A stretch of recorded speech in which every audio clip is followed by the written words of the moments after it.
Jackrabbit.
Jackrabbit. Y'all ready for this? Yeah, I thought. Yes, Jackrabbit.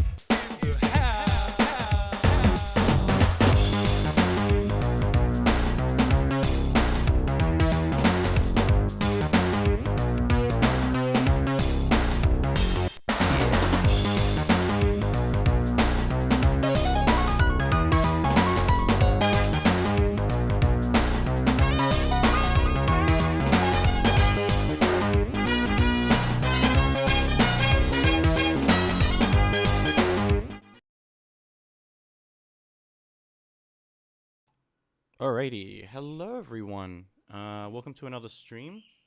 I am a little bit unwell today, so my voice is going to sound a little bit harsher, but we'll see how that goes.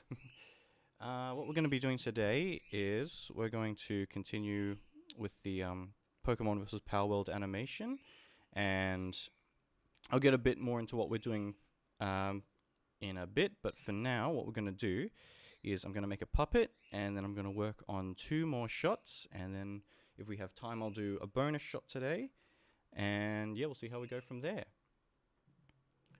Alrighty, so I'm just going to open up some music and then we can start. Also, if you have any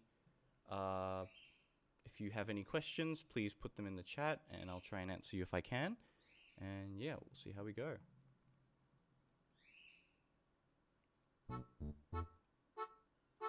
Alright, so let's go.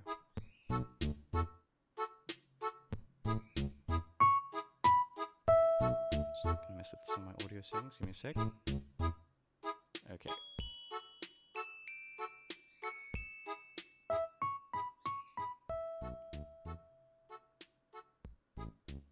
There we go, that's better.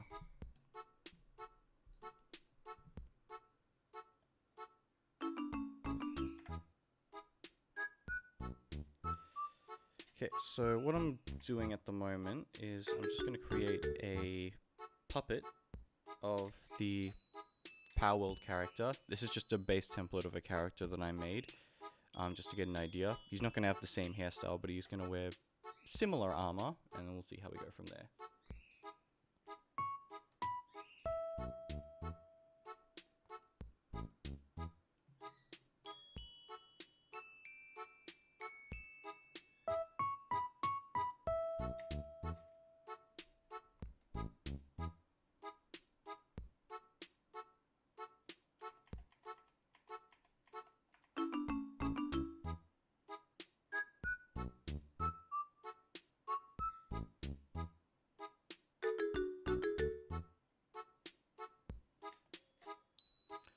Alrighty, so I'm just going to do the head, and then I'm happy with the proportions I've done in this sketch, so I'm just going to go work with that.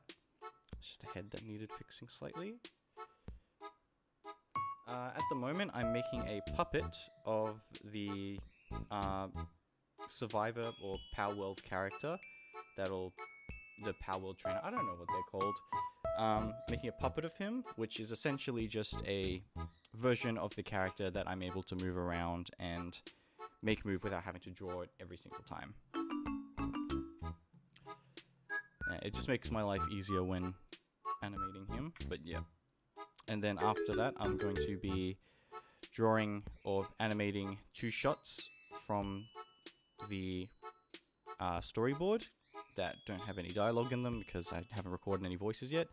And then I'll be able to just line those, probably not color them, but I'll be able to do the animation and show the process of me animating these.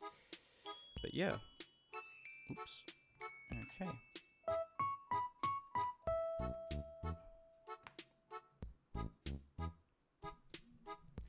Give me 1 second. I'm just going to quickly...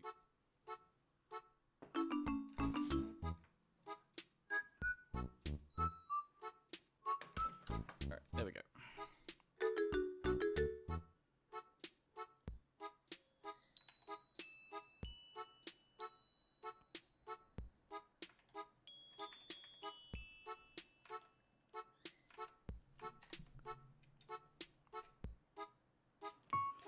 So I'm going to start off by first making the base of the character's head.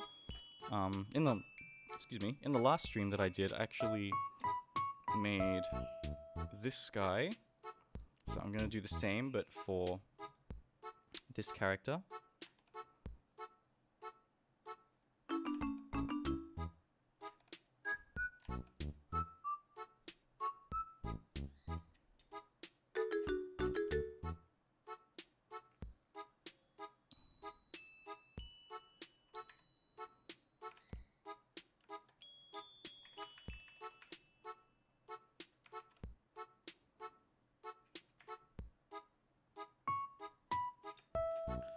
Okay, I'm quite happy with that.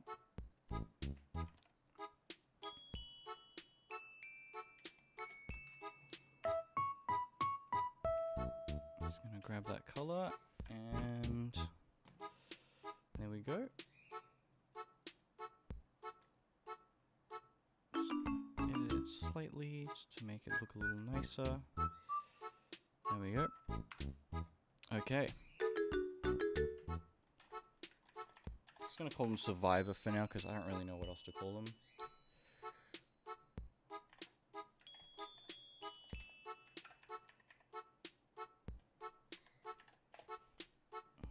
Okay, and then one more time.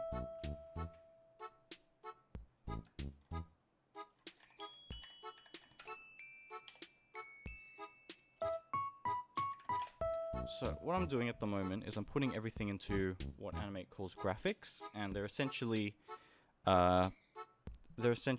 sort of like layers within layers, and it just makes it so that whenever I so that it makes it so that whenever I what's it called? Yeah, it makes it so that whenever I do any animation, it moves the whole thing together rather than me having to move every separate piece, and it just makes it so that organization is much easier, and then it allows me to essentially, if I have the head as one graphic, I can then move the eyes and the nose and the mouth along with it, and I don't have to move everything else with it. Call him Jerry. You know what? I might call him Jerry. Why not? Oops, wrong color. Alright, I'm gonna first start with the headpiece. What does it actually look like? Oh, I don't have it equipped. Oh well. I'll just do it from memory.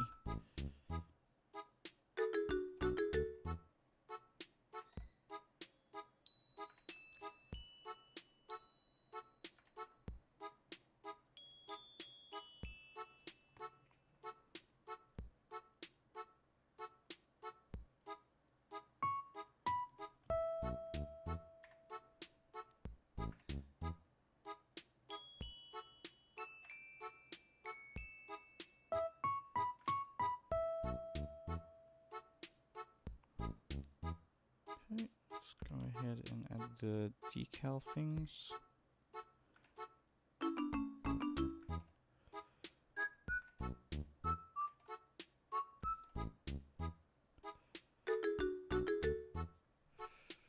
Alright, and then I'm gonna shrink this side slightly. Just make it so, there we go. Alright. Now I'm gonna grab these colors, and I'll match them as close as I can, but I might add a little bit of shading onto these, just so that they're a bit nicer to look at, because this is gonna be, I only have to draw this character once, and I might have to redraw his arms and limbs multiple times to get all the different hand movements, but for the headpiece and stuff, since that's going to be a simple, since that's just going to be a thing that is always going to be on his head and people are going to look at it quite often, and it's going to be an important detail, I might just add a bit of shading just to give it a little bit more interest.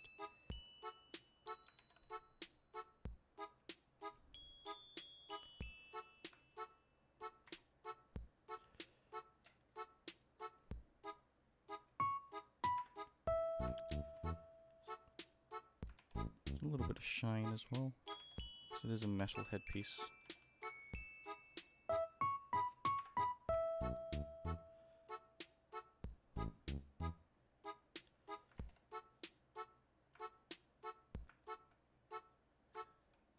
There we go.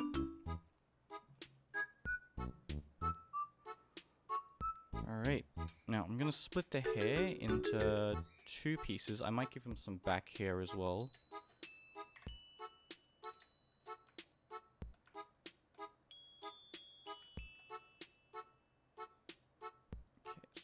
Over here, gonna hide this.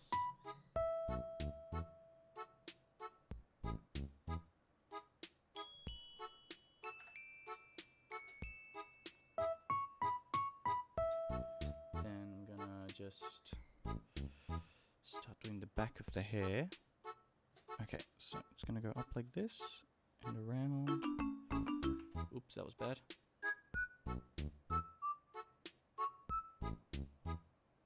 Oh, that's cool, Skittles.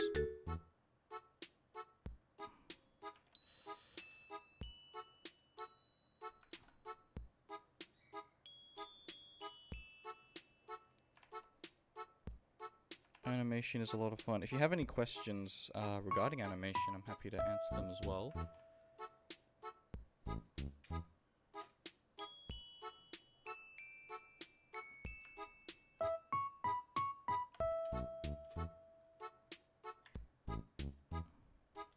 Oops.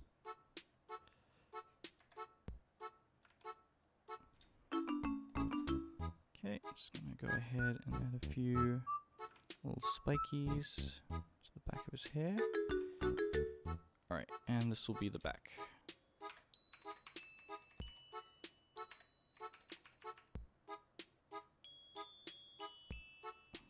There we go.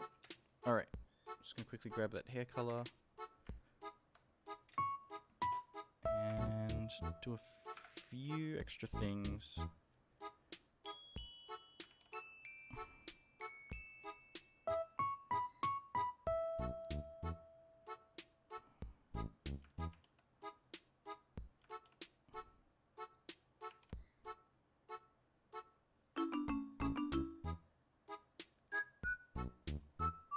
Oh, thank you, Viva. Well, thank you for tuning into the stream anyway.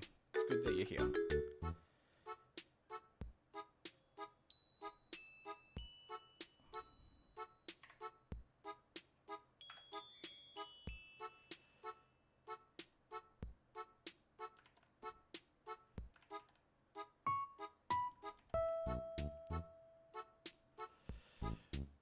Alright, don't know if I'll keep though. Oop, I'm on the wrong layer. There we go. Alright, I don't know if I'll keep the hair tufts. Okay, hang on. Alright, I've made a mistake. I'm gonna quickly rectify that.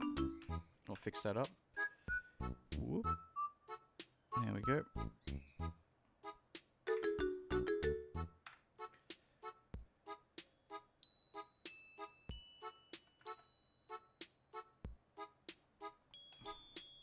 I've got a bit of a shaky hand today, so I might have to use a little tool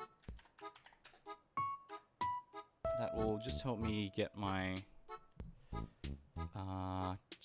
help me get my balance a little bit better, and so I don't have to keep drawing over and over again. All right, animating on a flipper clip. That's all right. Flipper clip's a great beginner tool, by the way. I didn't start with flipper clip, but my brother did, and he's really good at the moment. Yeah, I've never actually used flipper clip, so I don't know how it. Actually, no, I have used flipper clip, but I haven't used it like properly to make anything yet. But I think it's really good. It's a little simple, but I think for a beginner, simple makes it really easy and very accessible. So I think it's great. But yeah, just keep at it, and yeah, you'll get better eventually, and then you'll be able to do some really cool stuff.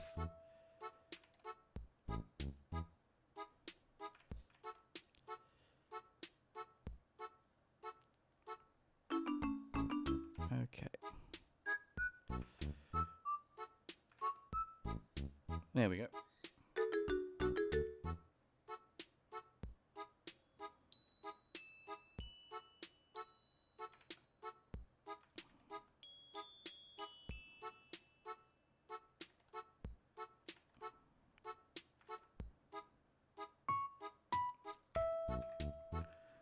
Alrighty.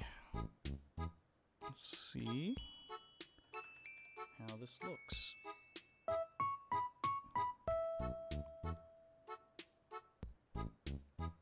Just gonna quickly smooth out that hair.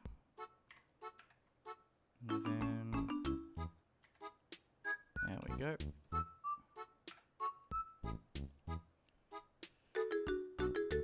Hello Semichu. Welcome to the stream. Just to repeat, I've just got a little bit of a cold, I think, so my voice is a little bit croaky. I'm sorry about that.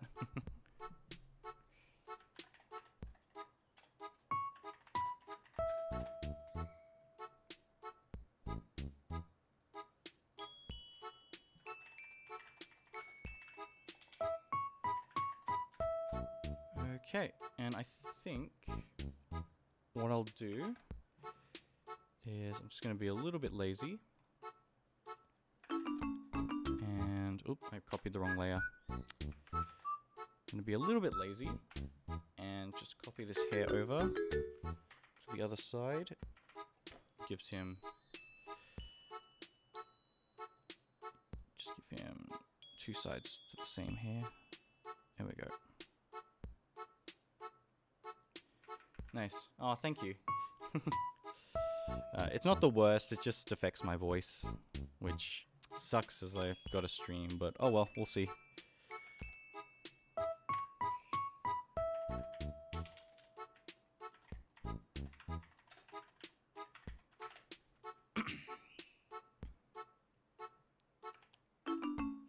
Okay, I might just edit this a little bit.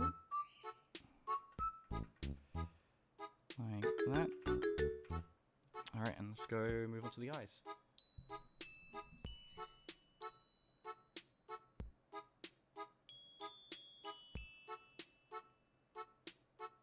Working on a video of BTS and turning them to evolutions on the permission to dance music video. Oh, that sounds cool. Very cool. I don't know too much about BTS, but turning them into evolutions, that sounds cool. If you give them all the hair and the clothes as well, that would be really funny, I think.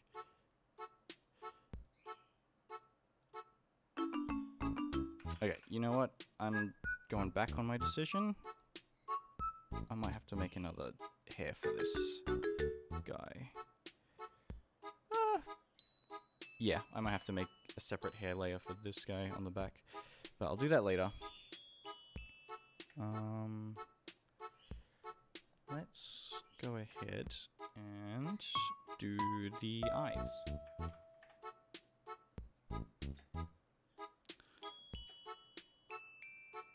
So for the eyes, with this character, he's not going to show too much emotion. Yeah, emotion. So he's going to have a static sort of look to him the entire show. He's always going to be quite angry. So I'm just going to give him one type of eye, and then I will probably use that for the whole animation. He's going to be quite neutral the entire time. So I'm only going to give him one sort of eye for now. No clothes. Ah, that's alright. Hats are cool.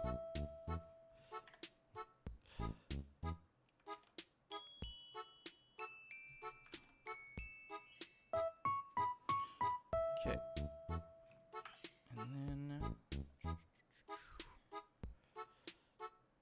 Oops. Where did my brush go? There we go.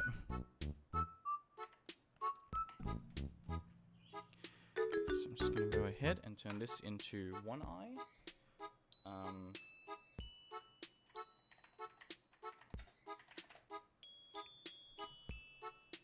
Okay, and then here's the tricky part. What we're going to do is... Oh, I have to make a symbol of this one as well.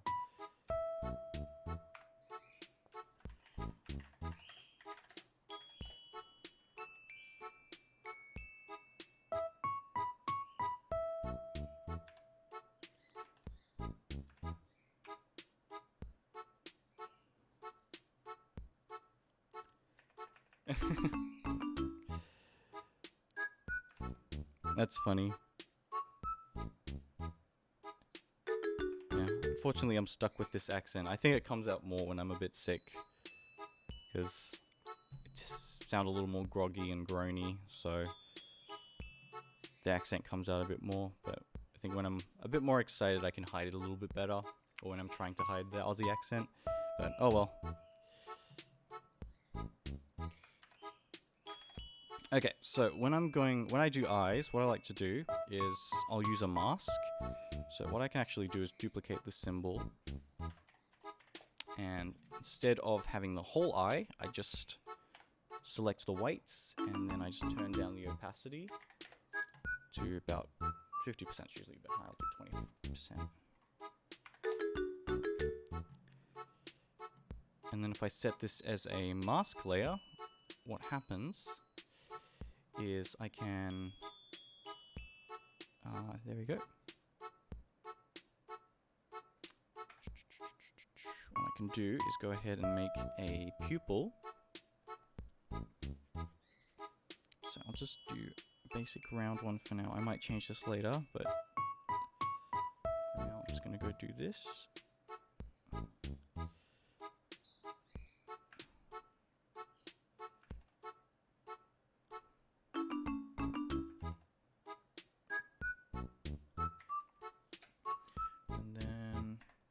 Grab the eyes.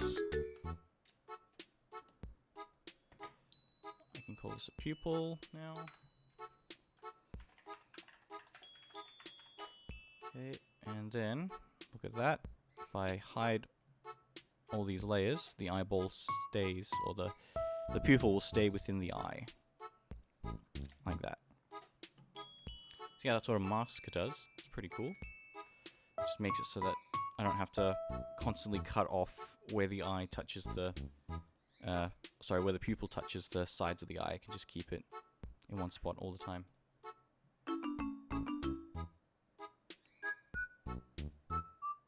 Thank you, Gia. Good luck with climbing Master Rank.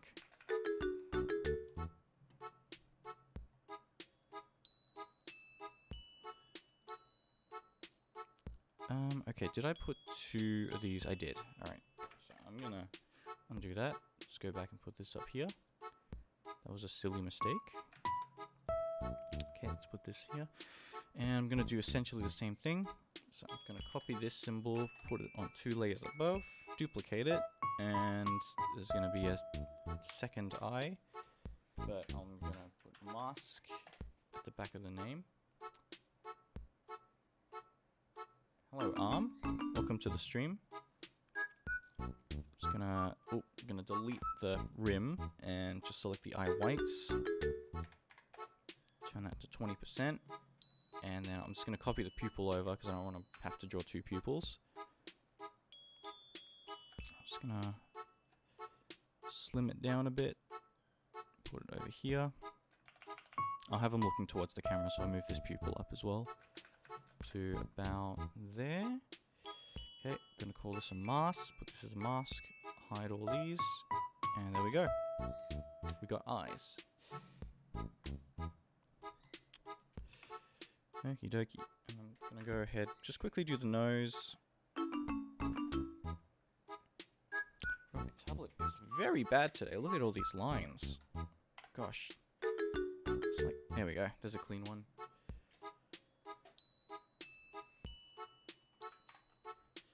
It's a very nice day, actually. It's very hot as well where I am.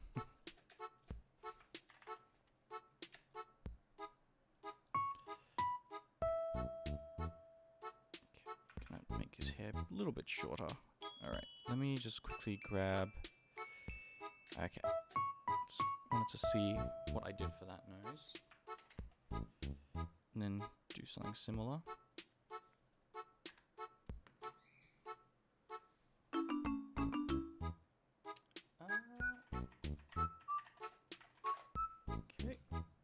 I'm just going to grab his skin color and I'm just going to darken it slightly. So that's not a skin color. There we go.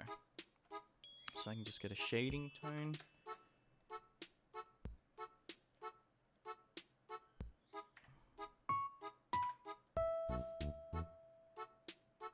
Have an animation person. That's cool.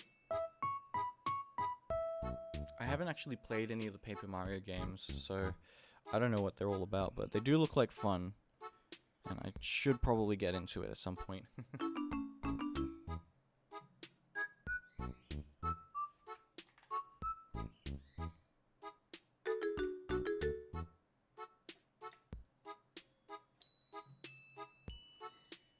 Alright. So, I think I messed up with the eyes, actually, looking at it now. I think I have to move them up.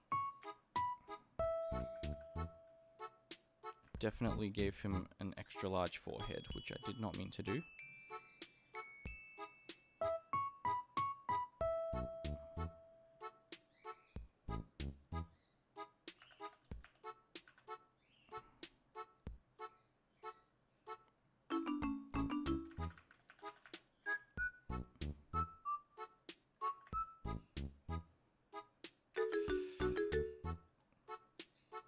Okay, that looks alright. Now I'm just going to do the mouth, and actually, I'm just going to copy over the mouth.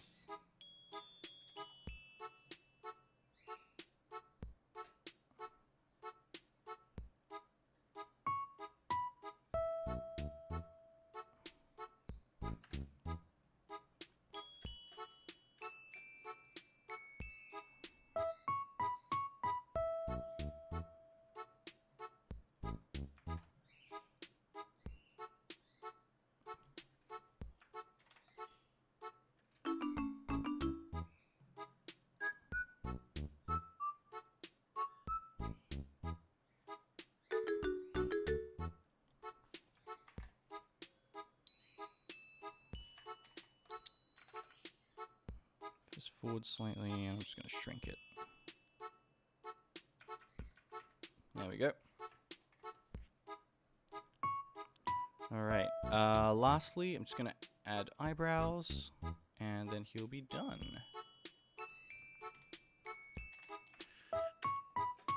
Jerry does look good at the moment. Might go back and clean up a few things after the stream, but I think I've got the rough base down for now. I gotta clean up these bits here and these bits here and stuff like that, but we'll get there.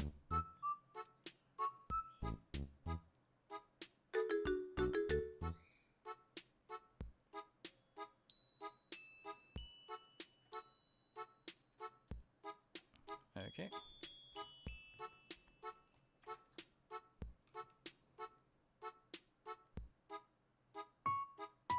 I'm gonna give him some serious eyebrows.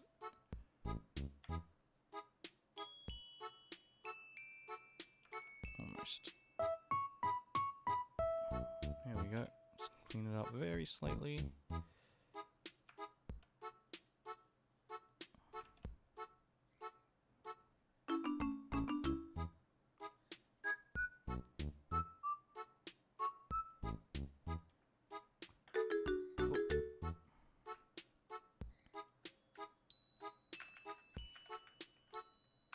Then I'm just going to call this eyebrow.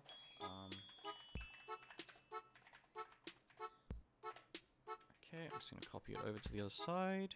And that's the head done, I believe. Okay,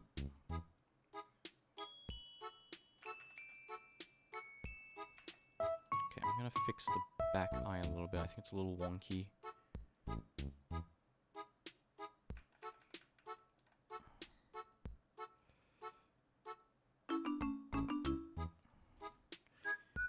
Also, if you can probably tell, I don't draw people that often, so I'm a little bit underskilled when it comes to drawing people. I usually tend to draw humanoid animals. Okay, I'm just gonna slightly just fix up the eye again.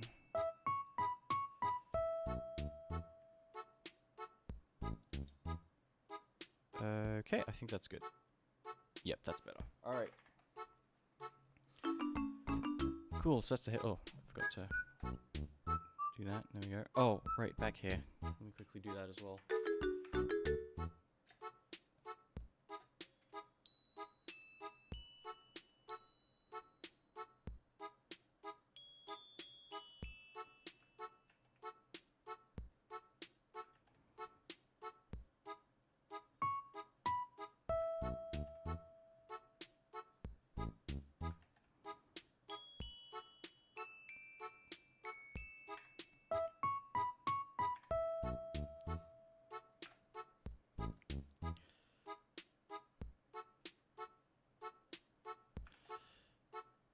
Yeah, people are not really my specialty, even though I do like anime. I do like how anime people look, and I'm trying to do sort of like that. I feel like I can't quite get it. I don't really put too much time or practice into drawing people either, so it's sort of my fault there as well, but yeah, they are a different beast. There we go. Alright. My tablet is not liking me today, so I've got to really zoom in to get some fine lines.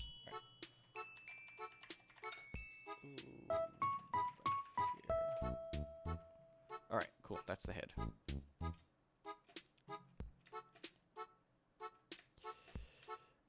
Okie dokie. Let's move on to the rest of his body. So I'm just gonna... I did not mean to push that. Just gonna put him into one more symbol. Just gonna move his head over here. And then I'm just gonna essentially trace what I had on the body before... what I've done with this sketch body. Just do it cleaner. Oh, one other thing I need to do is actually need to name all these layers. So, cool trick, if you're using Animate and you don't want to name all of your layers, but you've done everything already, you can just distribute to layers, And then everything's named for you. Just like that. Oh, except this. What is this? Or is that just a blob? That's just a blob. Alright, get rid of that.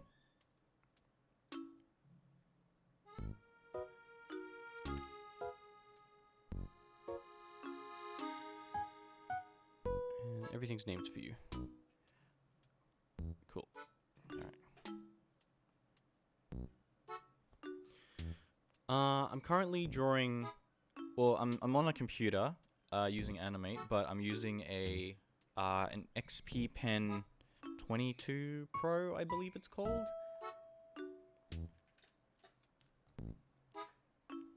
It's pretty good. It's a little bit wonky today, but nothing a little undo can't fix.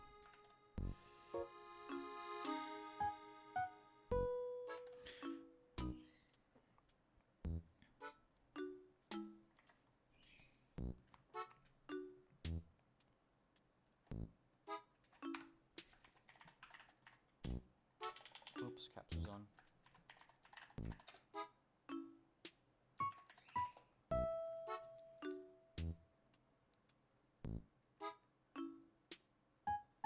Oh, give me one sec.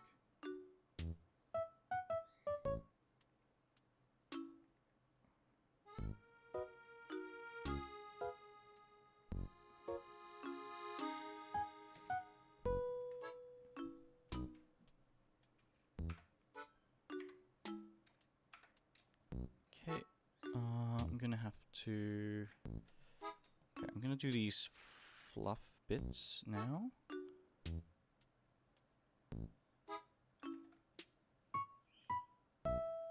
Okay. So it's gonna be under the armor, so I have to put too much detail on, but I think this bit's right here. Just gonna go ahead and...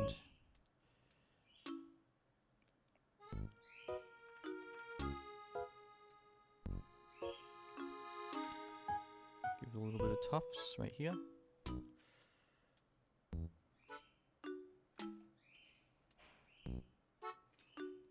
Okay.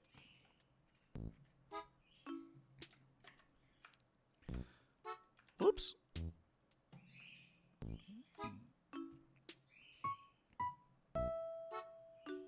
Okay, I think that should be alright. Just gonna go and add a little few more tufts here and there.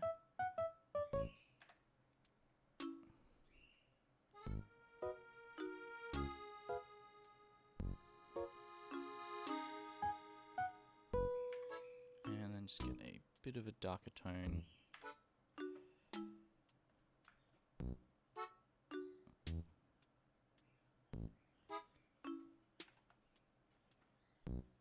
Like that.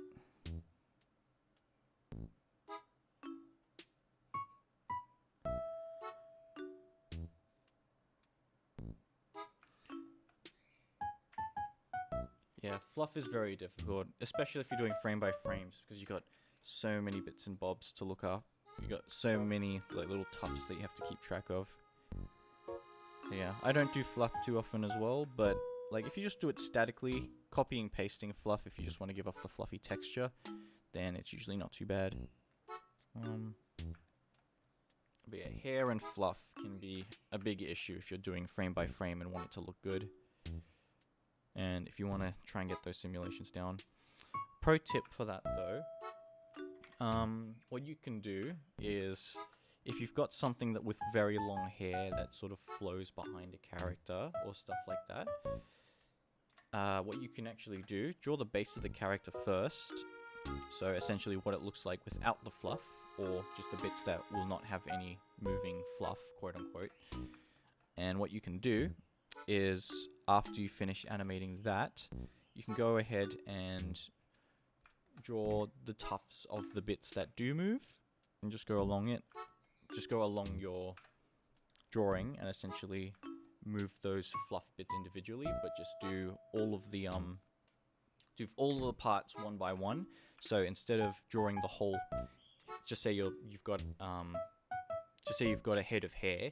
Instead of doing the whole head of hair frame by frame, you just select one tuft of hair and just focus on that tuft of hair until you reach the end of the animation. Then go back and do that with another tuft of hair. And if you're struggling to draw hair or struggling to find the movement of it, what you can do is actually just draw little worms and then, or little pieces of string. Say you got like a movement, oops. Say you've got a little hair that's going like this. As it moves along, you can then make it move backwards like this and go even further and further. And then if it stops, you can make it go up like this. And then have it settle back into place. Like that. So yeah, that's a quick tip if you're doing hair. It is very time consuming, but will give you the best results. But yeah, generally when I do fluff, I just have it as a static object. It's only for the really quote-unquote expensive shots that... It's for the really expensive shots that I'll do that with, but there's usually not that many of those.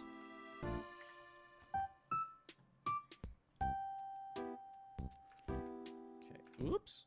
Alright, I'm gonna just do a few more of these. Okay, there. Oh, I don't like this area. I can fix this up.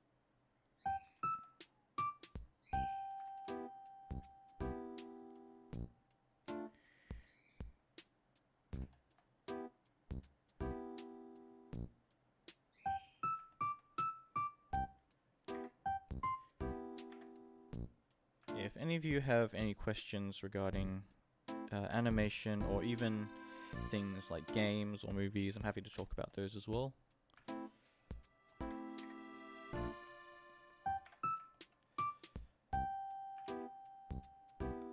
Otherwise, I'll just keep working on this guy and his little fluffy neck. Alrighty.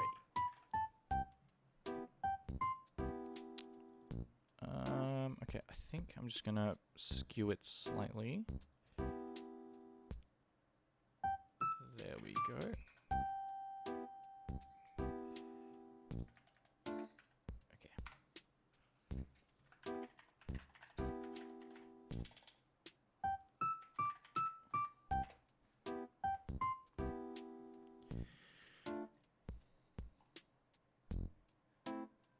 Alright, next I'm gonna do this shoulder plate thing. And let's keep going down.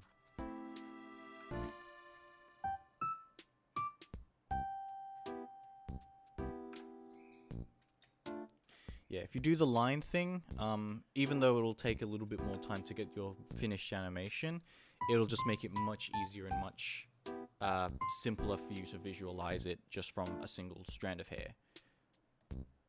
And then you can essentially just like, yeah, if you got it like this, you can then like say to yourself, oh, okay, the hair goes like that then. Or something like that.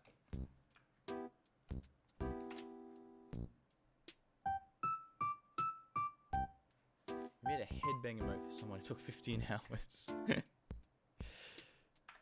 Yeah. Animating your first time will always take a while to get right.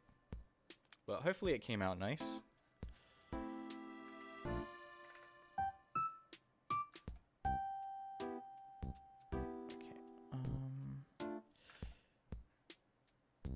I might make it a little bit bulkier than what I've got here.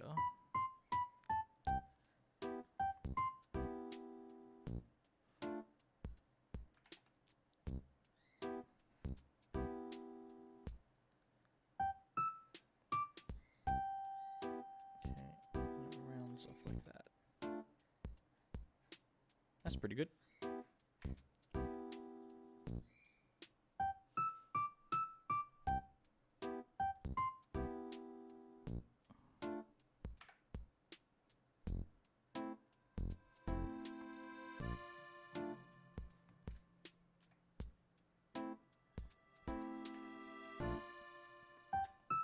So I'm just going to go back into the head. I'm just going to I'm gonna copy the colors from this bit.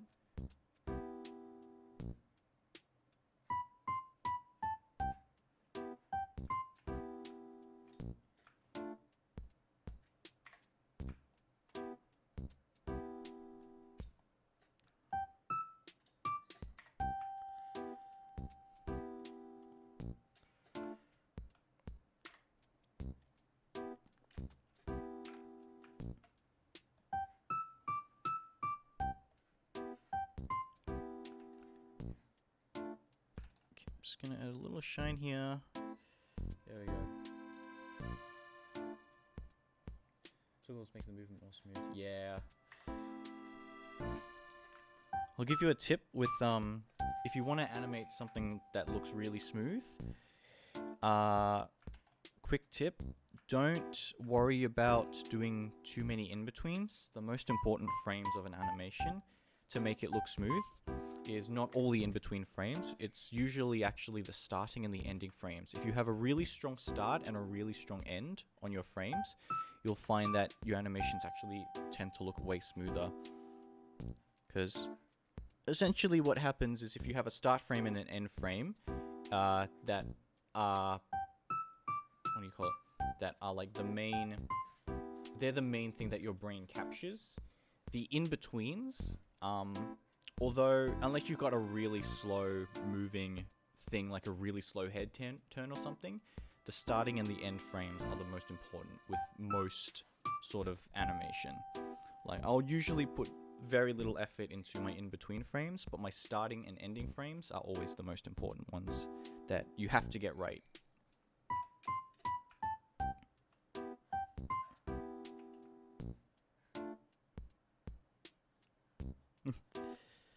Oh, another tip for you, Skittles. When animating, and if you're struggling to find the motivation to work on something, it's actually really helpful, for me at least, to make a spreadsheet.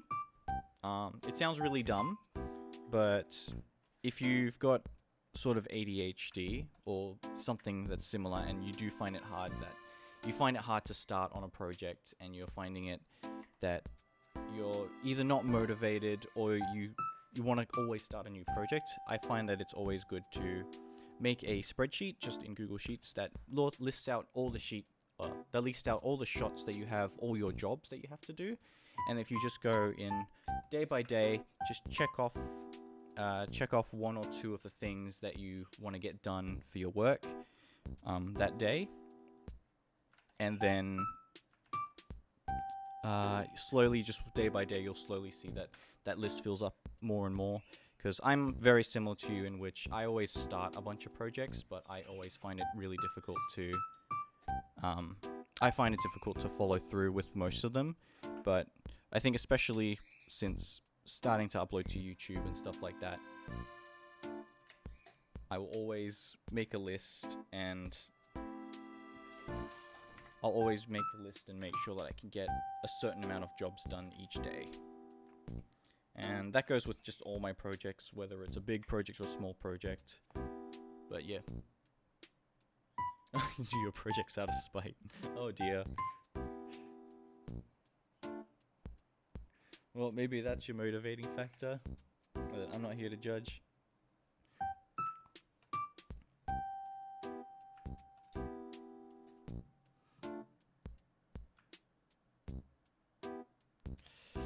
Okay, got the shoulder plate done here.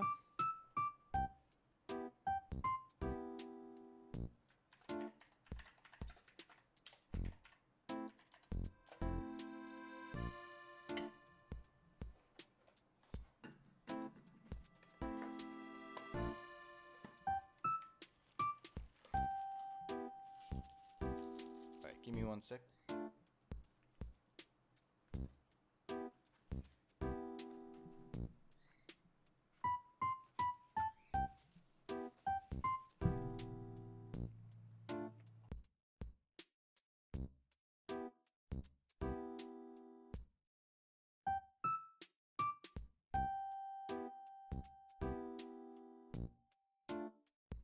Alright, I'm back.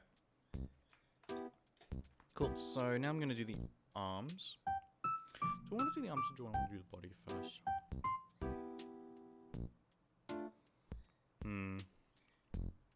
Do the arms first.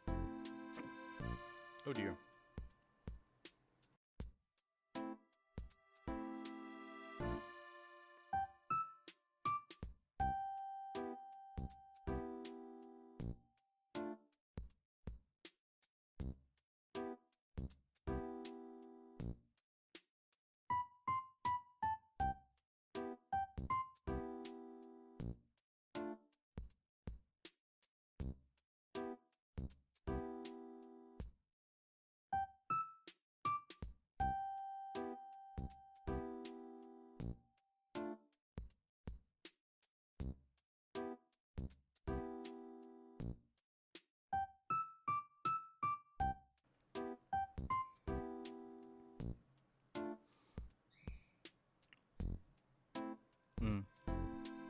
Yeah, I think it's good that you keep going, and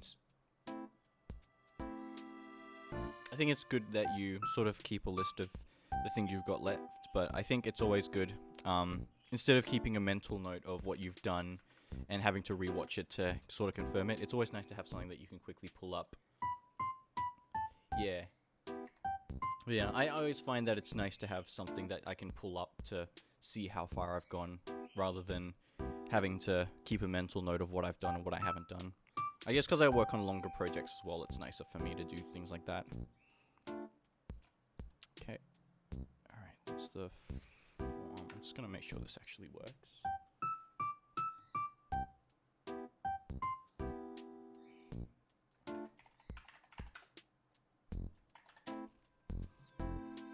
You know what? I might be able to just link these two together.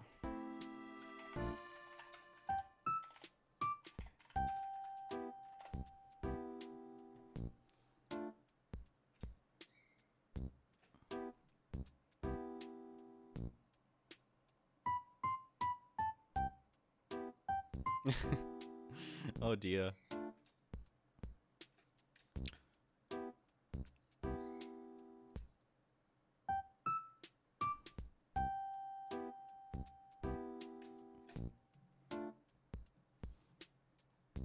Sounds like a very interesting emote. Okay.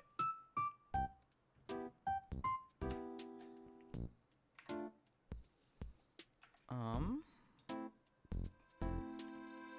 just gonna quickly look at. Oh, oh, it's different on both sides. Okay, I'm gonna just cheat a little bit.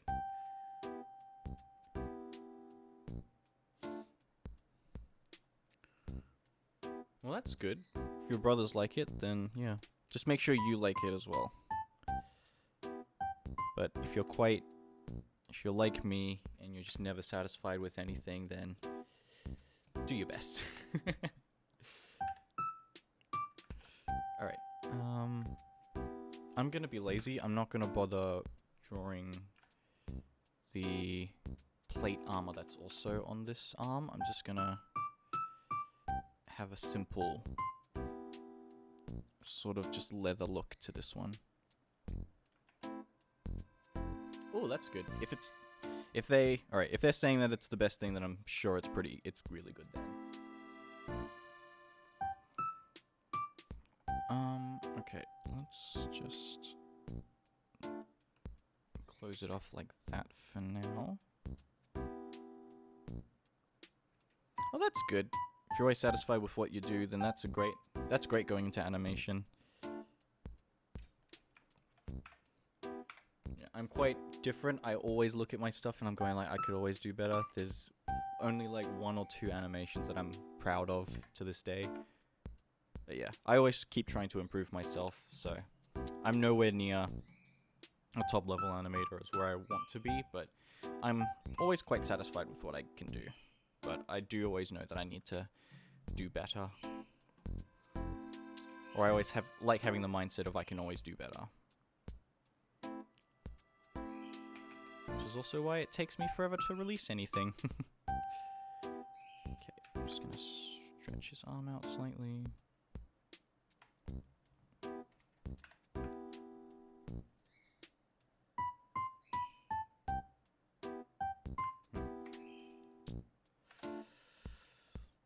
that up.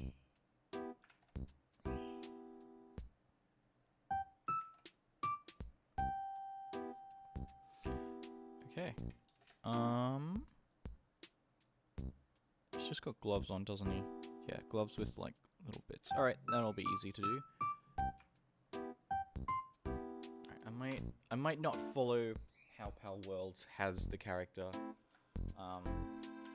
exactly, but I'll get the armor right. I'm just not gonna worry too much about the hands. No one's gonna really look at the hands anyway. Or except anyone who's in the stream at the moment, they're gonna know, oh, the character's not quite right. Oh well.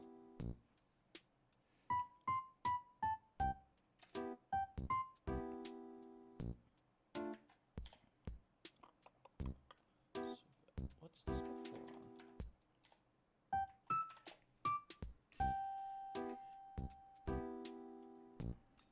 Yeah. I don't want to... I like getting things done quickly, because I do like moving on to more projects more often, and I think at the moment, because I've got quite little to do on my plate now, animation keeps me busy.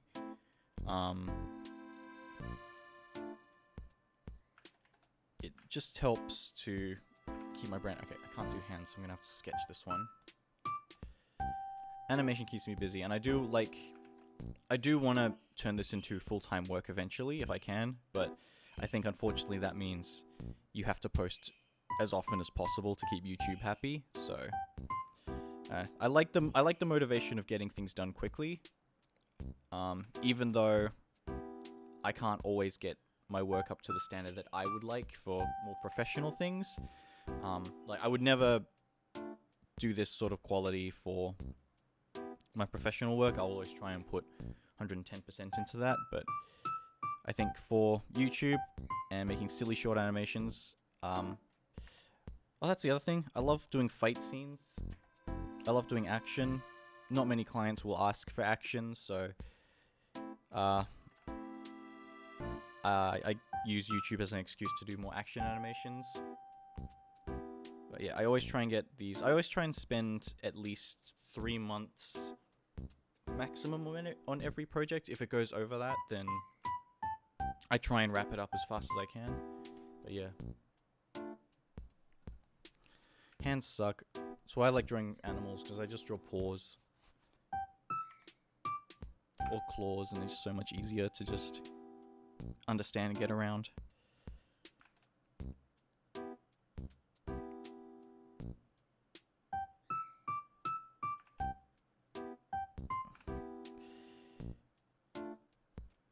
Can't draw.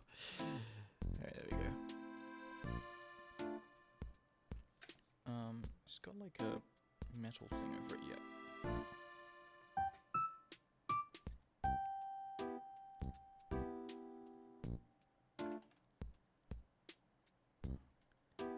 And then sort of like tough fluff things, yep, alright.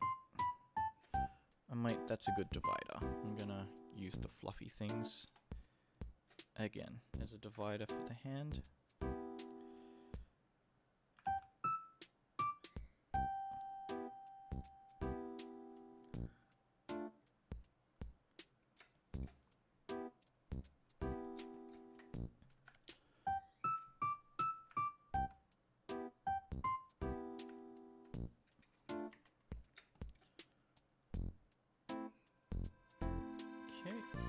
Grab these colors. Oh, they're fingerless gloves, right?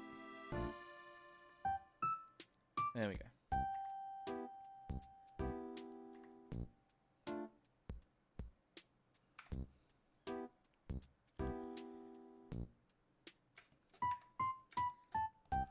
Yeah, I think unfortunately, like I think the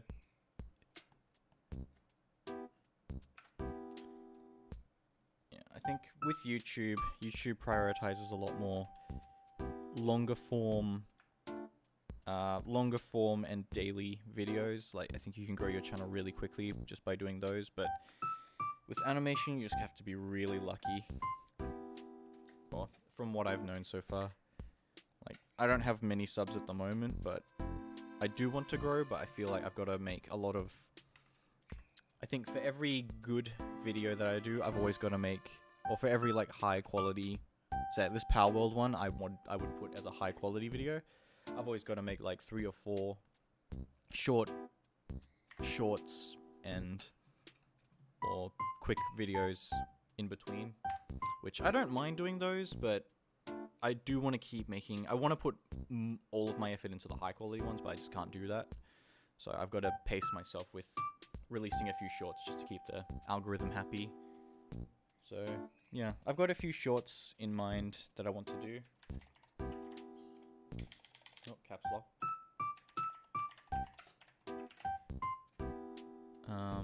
And I do want to get to animating those at some point, but yeah.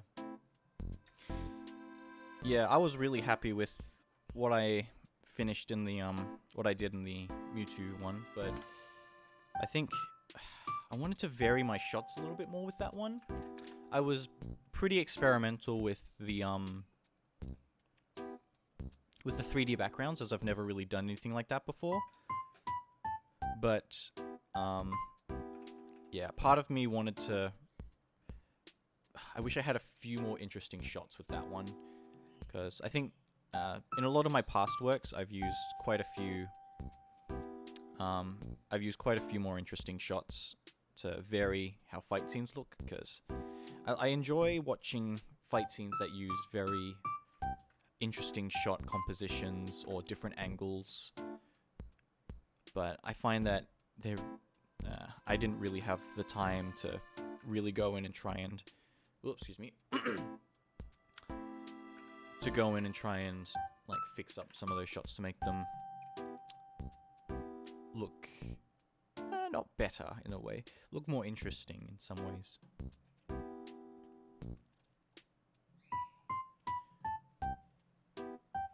Oh, thank you, Skittles.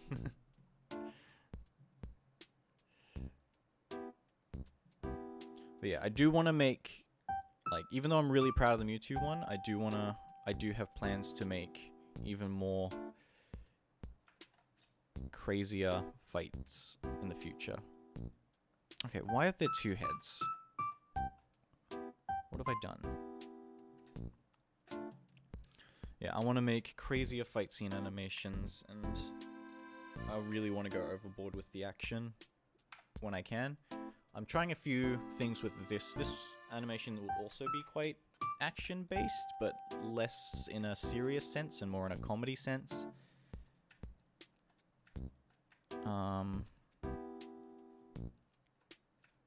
Okay, where's the fluff? Okay, that's the fluff. So I'll put this above the fluff.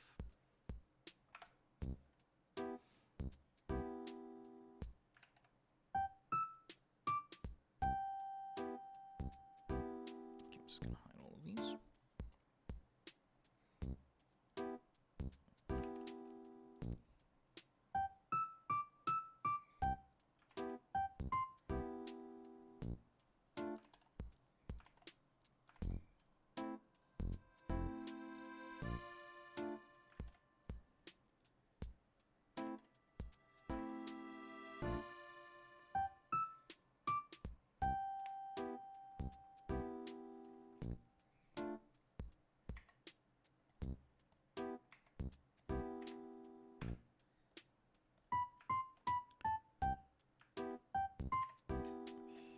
There we go.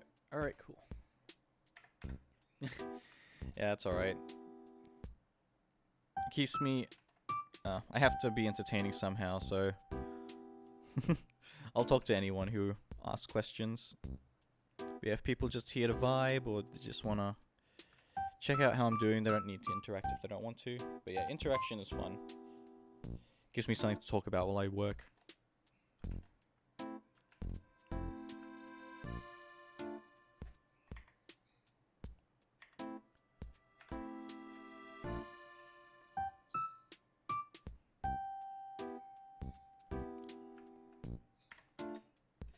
It's no problem. If you don't want to talk, you don't have to. It's a very chill stream.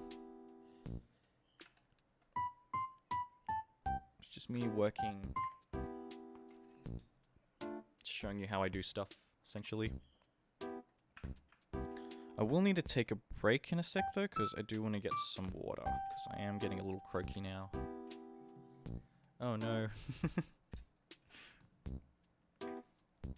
Bro, Unite's gotten a little bit awful again with Koraidon, but oh well. Sorry, not Koraidon, Miraidon.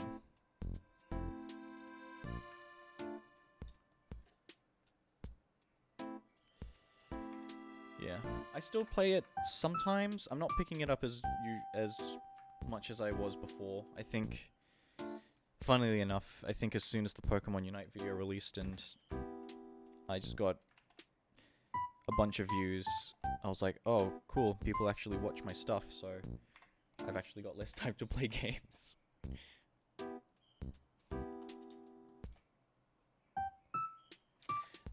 Dude, Phalanx looks so funny.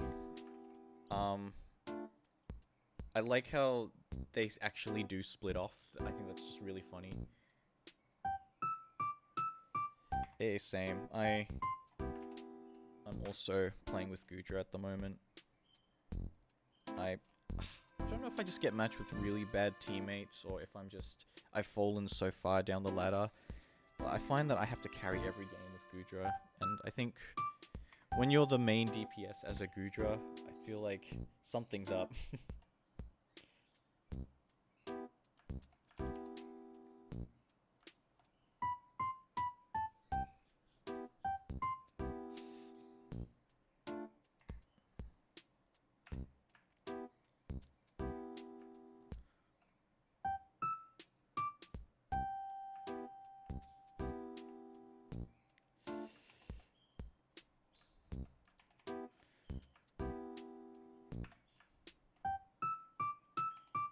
Okay, that's it for the chest plate.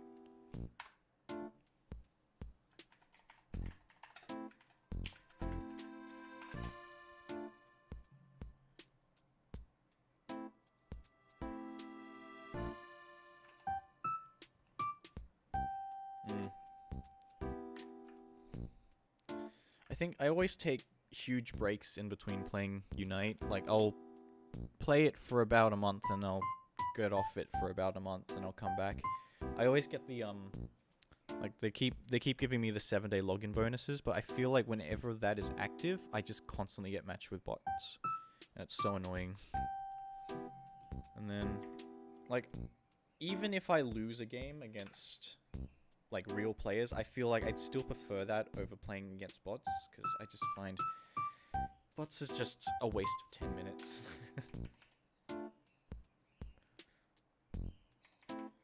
But yeah, playing with real players that really don't know what they're doing is also really annoying. I'm also not a huge fan of Zapdos. Like, it's either the bane of your existence or it's the godsend. Like, I've won several matches, like, being really far behind. But then there's just other games where it's just you're winning by like so many points, and like you've got a 200 point lead, and then Zapdos comes, no one is there to help capture him, and then you just see that score slowly get lost to the 400 points that they end up scoring anyway.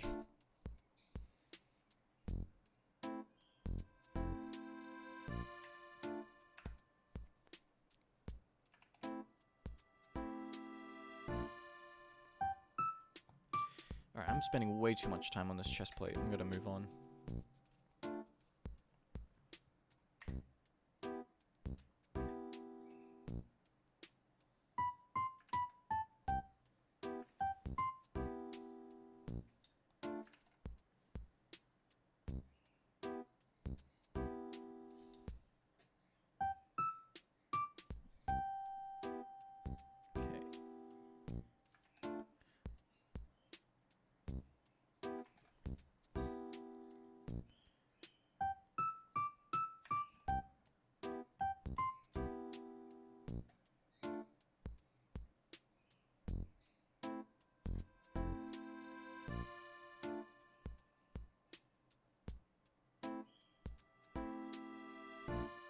Rayquaza, I think, is slightly better than Zapdos, but I still don't like him that much. I feel like I like comeback mechanics in games, but I feel like Zapdos / Rayquaza are slightly too overpowered.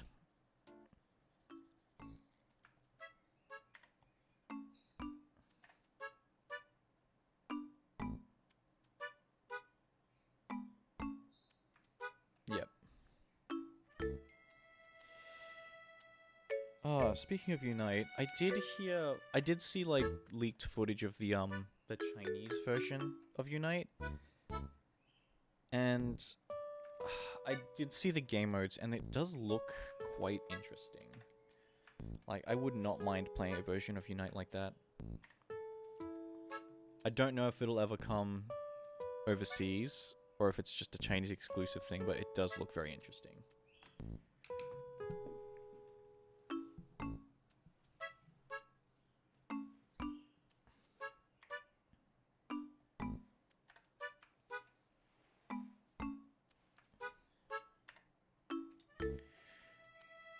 Okay. I'm going to take a quick break just to get some water. I'll be right back, but I'm just going to put the stream on pause for now. I'll see you guys in maybe 5 minutes or so. Alright, catch you in a bit.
Okay, I'm back. Alrighty. Got a drink in hand now, so my voice should be a little bit clearer, but still a bit croaky. But oh well, we'll see how we go. Okay. So, got a little bit left to go. Just got the legs, and we'll actually get to doing some actual animation. Okay, so I'm gonna do the legs now. I have to do the belt first, don't I?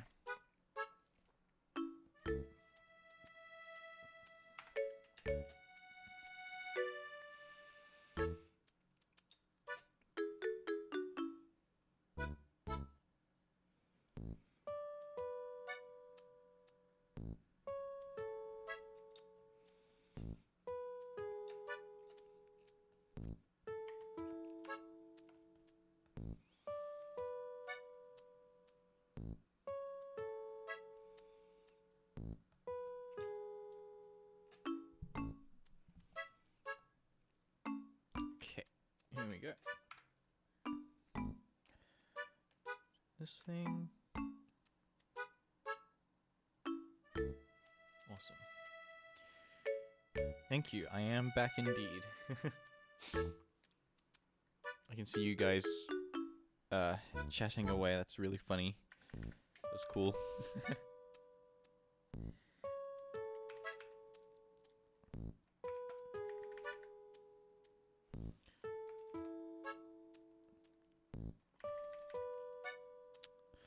Confe is pretty OP. Not very fun to play though.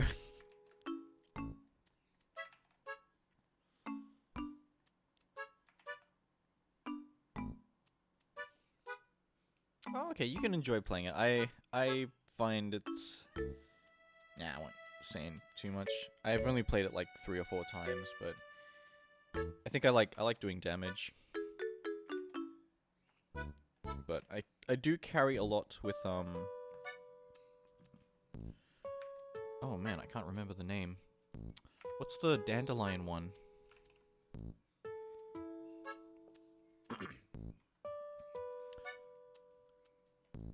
Oh, I've already forgotten its name. How can I forget its name?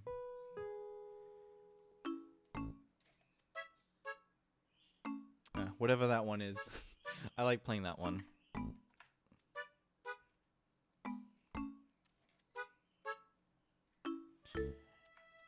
Yeah, I find that too. I think if you have a good team and you can communicate well with them, I think Comfey can be really powerful. But yeah, I think when you're just playing online with randoms, I will always appreciate anyone who is on my team and plays Comfey and just stays with me the entire game. But I feel like if you play Comfey, you have to play with someone who's just really good at carrying everyone.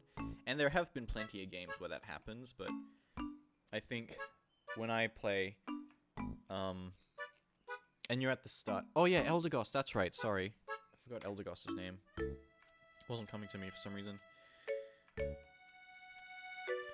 But yeah, when you're playing online with randos, it's always like, sometimes you have really good players that know exactly what they're doing and then you just stick with them the entire thing.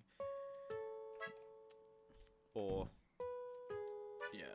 Or I think if there's any time a Zacian or a Mew is on the team and someone goes Comfey, you can just say goodbye to healing because they're just going to stick with that Mew or Zacian the entire game. Or Miraidon now. Oh, Clefable. I actually don't have Do I have Clefable? If I have Clefable, I've never played Clefable. I tend to just stick with 1 or 2 Pokemon and just rotate between them.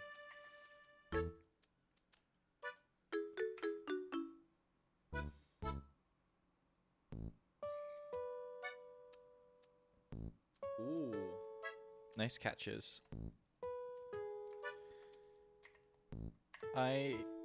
I'm such a... What's the name? I get really attached to my Pokemon /PAL, so I'll always generally keep the first 3 or 4 pals I catch in my team the entire time. Unless there's one that I really like, but yeah. I think it's nice that in Palworld you can put your pals to quote unquote work and just have them do something rather than just sitting in a box all day. But yeah.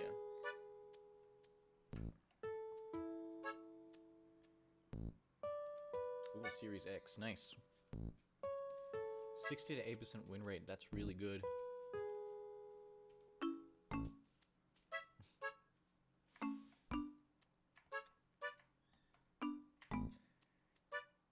Okay. Does anyone know what this thing's called? The thing that they have on this side.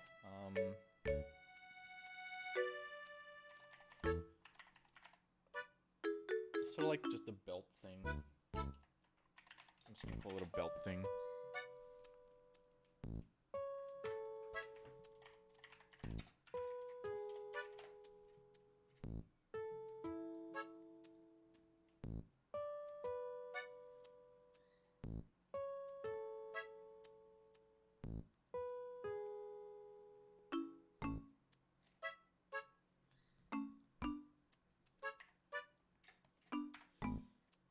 To 80 is really high.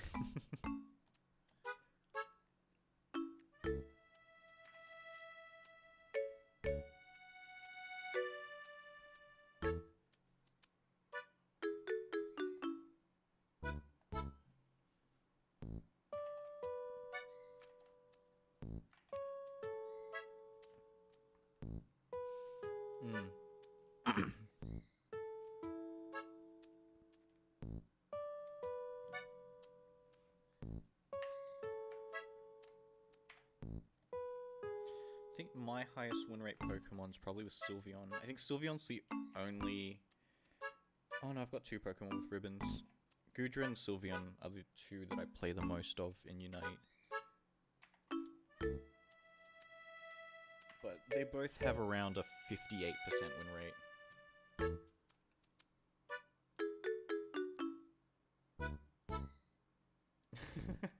A Quackleval named Dewey from DuckTales, that's funny.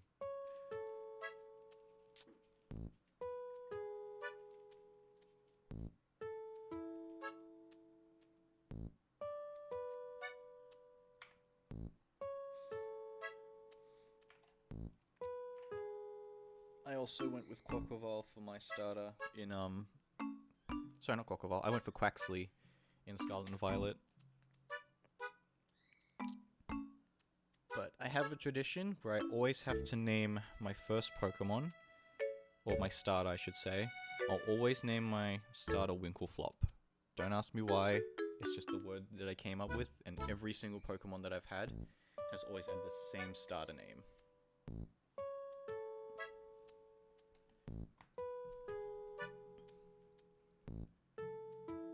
And I'll just... Yep.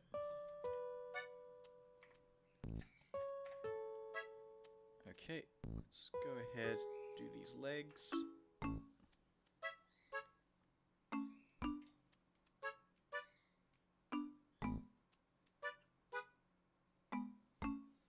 Alright, good night, Hank. Have a good one. Thanks for tuning in.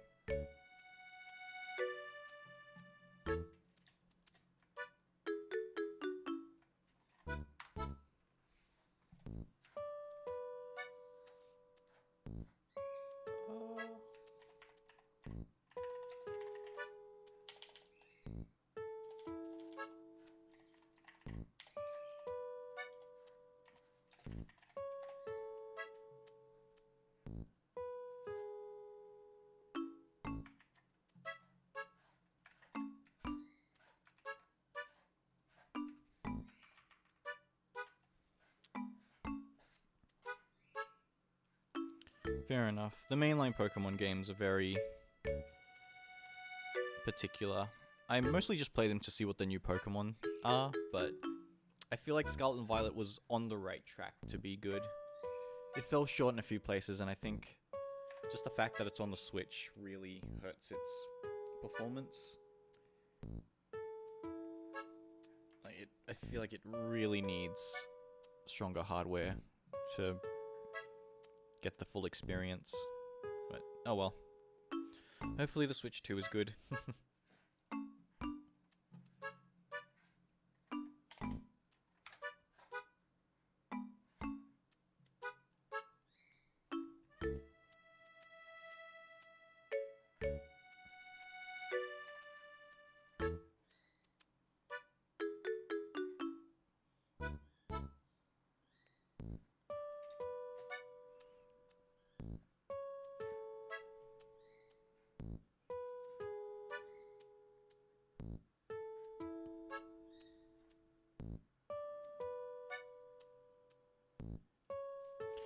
Okay.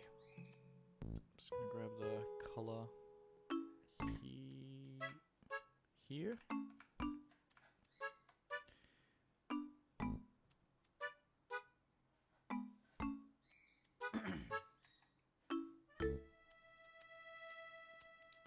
Juicy leg. That's pretty good. This is a juicy leg. Okay, let's just up that a little bit. Put the... There we go. Oh, I forgot to... There we are. Okay, let me just make sure that these legs actually function. And by that I mean, like, I can move them around without... Oh, okay, gotta get rid of that little blip there.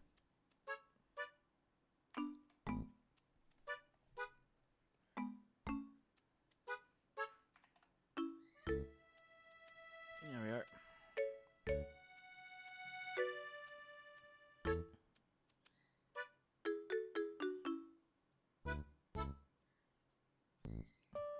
Awesome. Oh, no, wait. Go back. There we go.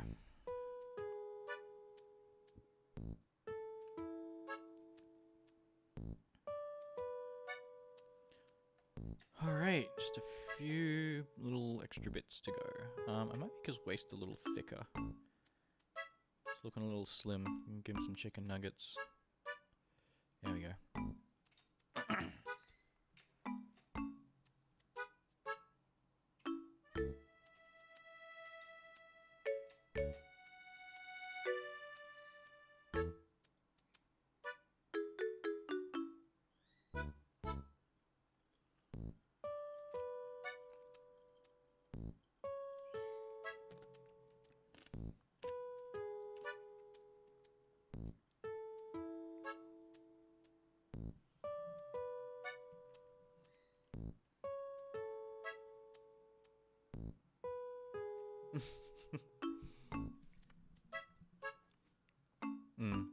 That's good.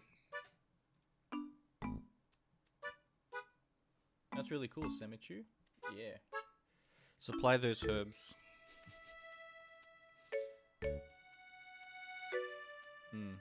I feel like shiny hunting in Scarlet I do like a bit more than the other games. I find that making sandwiches makes it much easier to find shinies, so I've gotten quite a few that... Like, I've got all the shinies of my favorite Pokemon, so I'm happy. My only problem is, all of them have really bad stats, so I can't use any of them. Spent a week trying to animate a running loop. It's pretty hard since you don't have a tablet. Oh, well that's well done for doing it without a tablet. You can try... if you want, if you try doing it with puppets in Animate, you can actually just draw all of your body parts once, and then if you use the pen tool, like if you figure it's a little bit confusing to use the pen tool at first, but the pen tool is really good at, say, if you're pretty proficient at drawing, you can actually draw your character on a piece of paper first, and you can just take a picture or scan it, put it in Animate. You can use the pen tool. You can use the pen tool to just sort of trace along what you drew, and then you can just add color, and it'll just make it a ton easier. That's what I used to do when starting with Animate. And then if you just break apart the bodies like this, like what I'm doing right now, you're able to essentially get the bits and pieces and then move each piece of the body individually.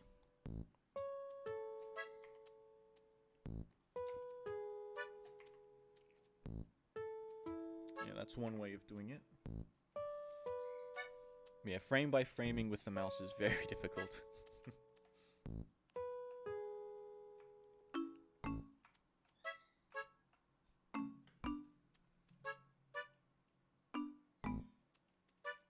Damn, 50 Herba Mystica.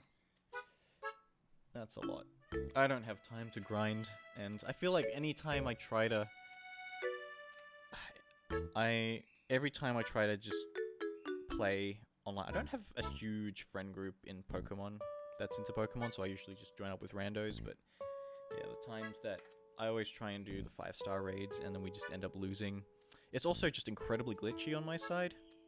Like, I think when playing on my Switch, there's just tons of times where I'll find a random raid, join it, and then it'll take forever to join in a game, and then when I finally do, everyone's already lost.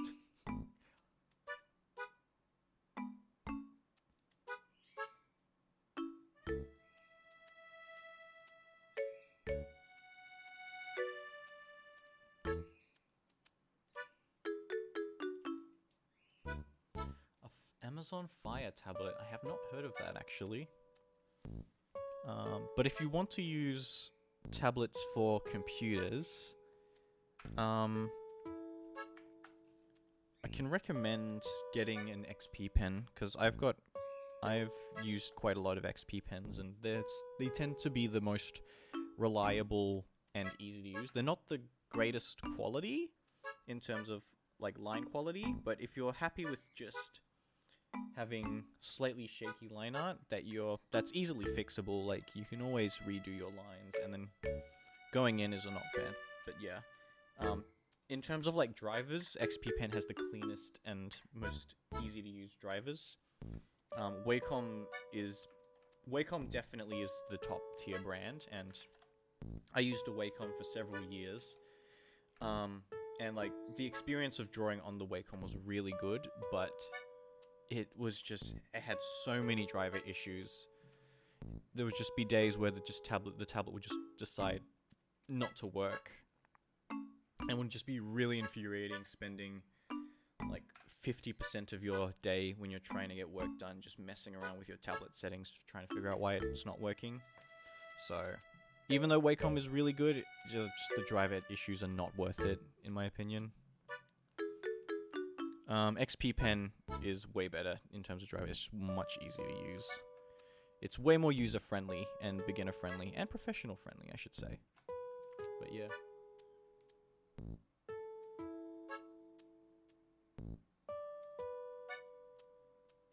The Huion canvas. I have never used a Huion, so I can't say too much about it.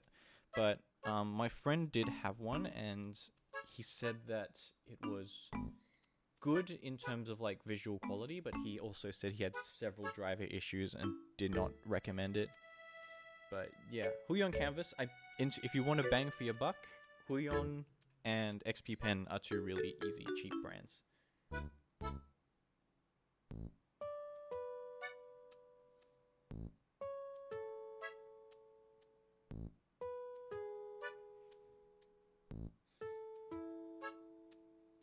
I can't say too much about the newer Wacoms though, so if you've got a newer Wacom, then you might not actually... Like, I'd have heard that some people with the newer Wacoms actually have less problems, so if you've got one of the newer ones, you might have a better time, but yeah, I think I had the Cintiq 16 Pro, and it was awful. It would swap between 4K and UHD just all the time, and it'd be impossible to just keep it at the 4K settings, and it would just constantly mess with my brush sizes, and I would have to constantly reset the driver anytime my computer went to sleep, and it was just, ugh, it was awful.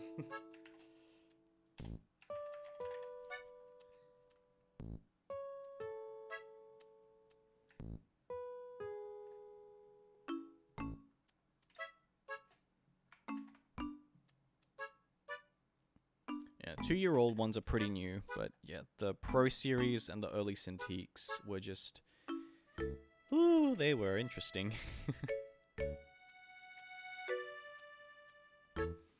I think the newer Wacoms are pretty good nowadays, but yeah, because my friend, also, one of my other friends still uses a Wacom, and hers work perfectly fine.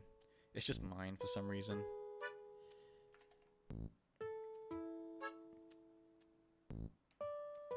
So yeah, I swapped to XP Pen because I did want a larger display.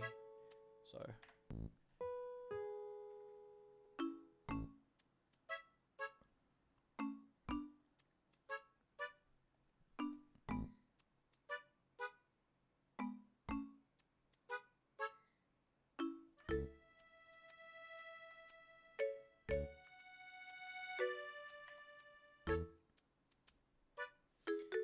yeah, because we're talking about graphic tablets. So there's like the tablets. So there's sort of like iPhone, iPad tablets, which are more catered towards, say, on the go slash like tablets for work and stuff. Whereas graphic tablets are purely for artists doing digital art on computers. Yeah, there's 2 types of tablets. But the fact that they're both called tablets is a little bit confusing.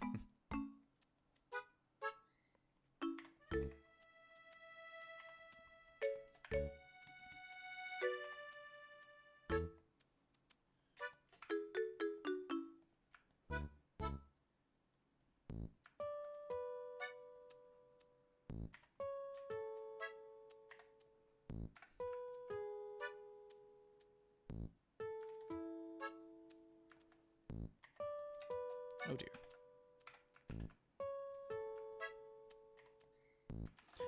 Why is it doing this? Huh. Okay. Look at this. I'm trying to fill in this line. Is it gonna fill? Okay, it filled that time. Shouldn't have taken me 4 tries to get it though.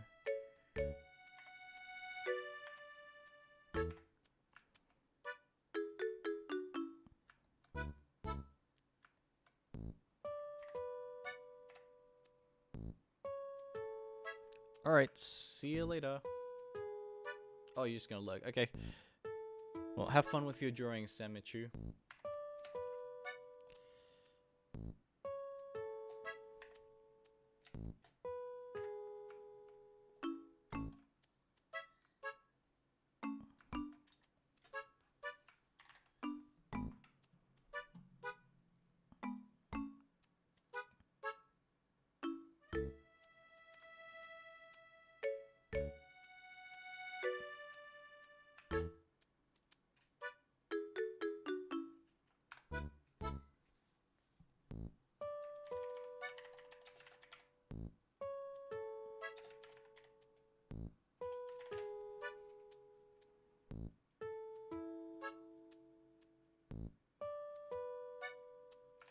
Hello.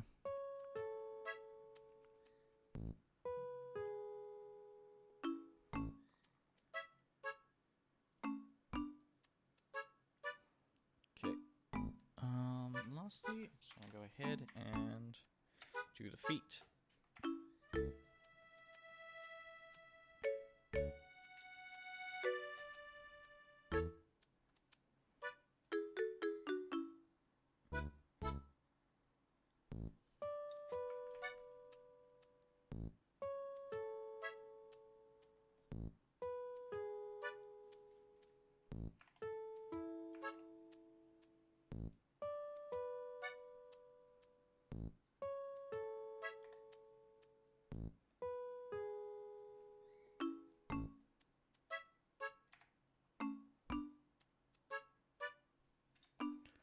Okay, what does the feet look like? Oh, I see.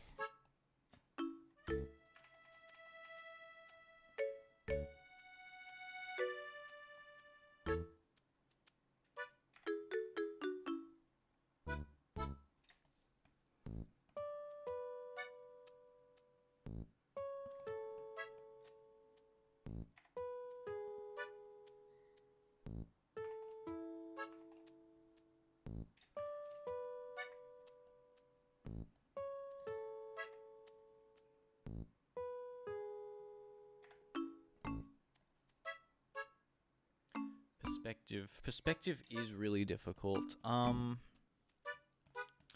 If I had to give any advice with perspective, I have to say, besides just practicing, there are a few cheats you can do with perspective.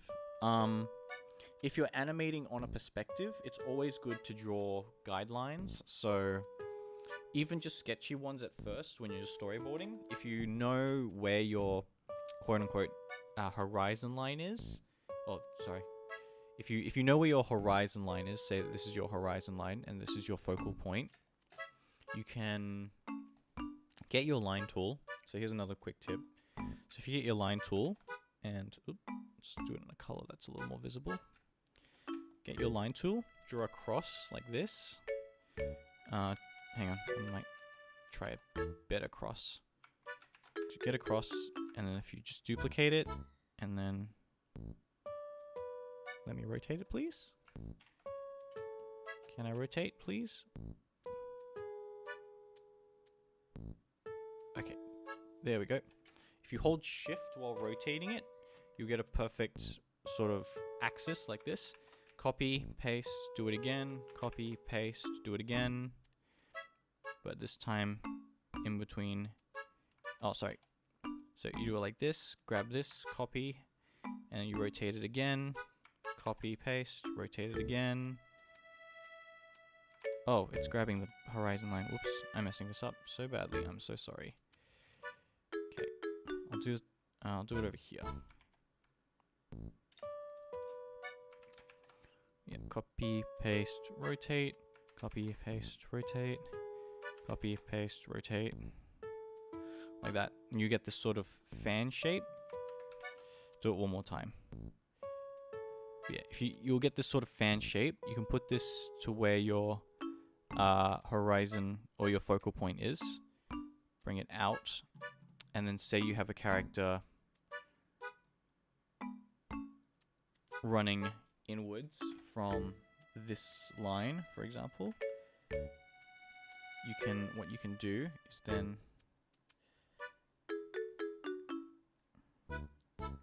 use this as your guideline and then follow the lines as it's going inwards. Like this, so the body actually goes down further and it's on this line. And further down. Like that. And then you can go back and just sort of follow these lines as they're going down. Yeah. It is one that does require a lot of practice and concentration, so it does take a while to get used to perspective in that way. But yeah, that's usually how I do it.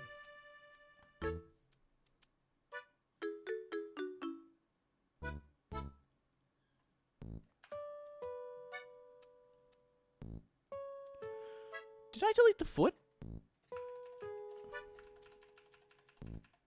I did delete the foot. Hang on.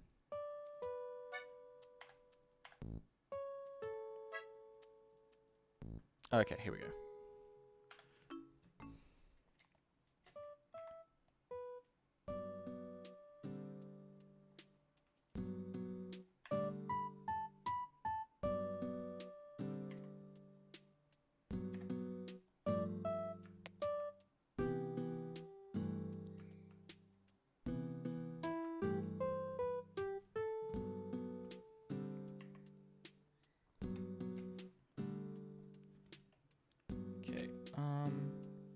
It's got like steel toe boots. I might just select a little bit of a browner color.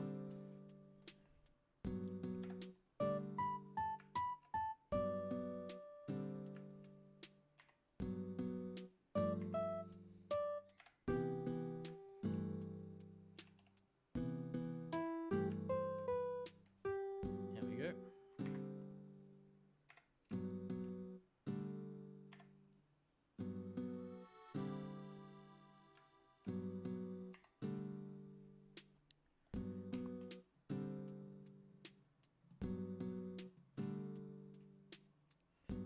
No problem, Skittles. Glad I could help. Let's shoot one. can move on.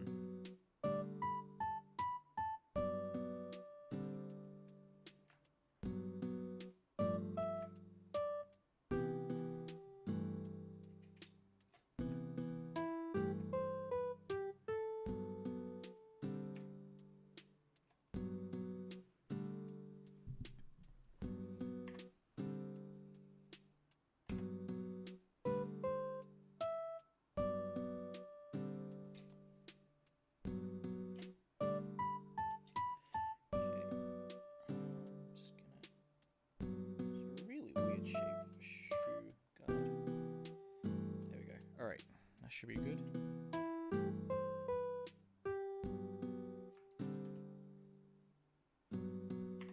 Let's copy over these colors.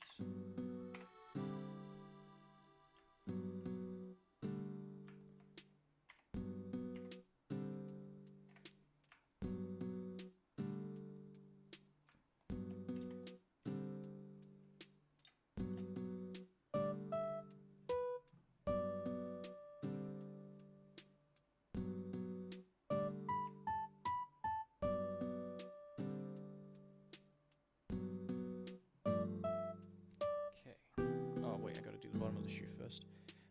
Okay, hang on. With this one, I have a bit of a dilemma because I want this on top of this, but I don't want the shoe on top of it. So what I might do, actually, if I just do the soles of the shoe and cut it off, then I might be able to just have everything on top.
Okay, cool.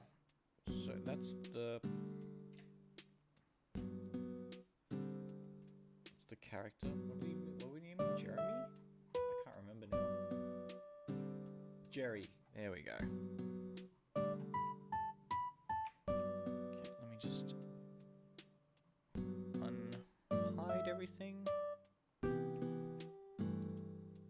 And oh, the belt needs to go under here. There we go. Alright, and the back arm I can literally just copy over.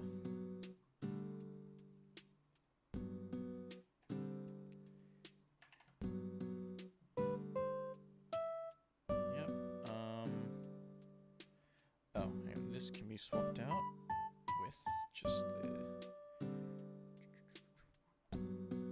There we go.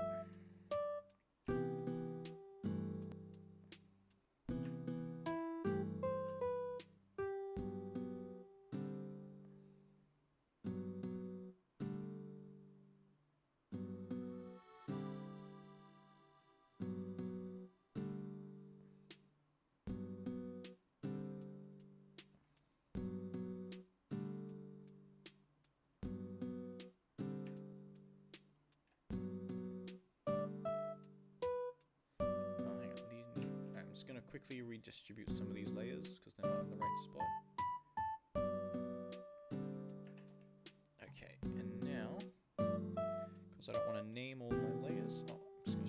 head slightly. There we go. Oh, I didn't make the body a symbol. Whoops.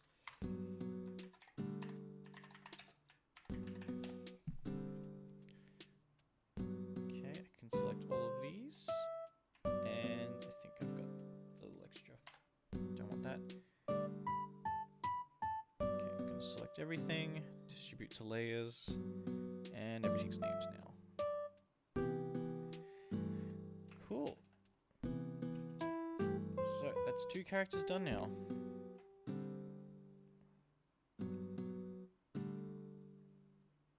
Alright, so I'm not going to use them today because they do have speaking lines and I don't really feel like animating people today. So I'm going to do is I'm going to take a quick break and then we'll get on to animating.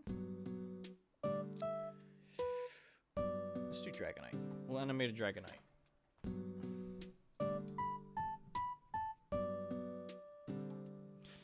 Alright. I will be back in a tick. And then we'll get on to animating Dragonite.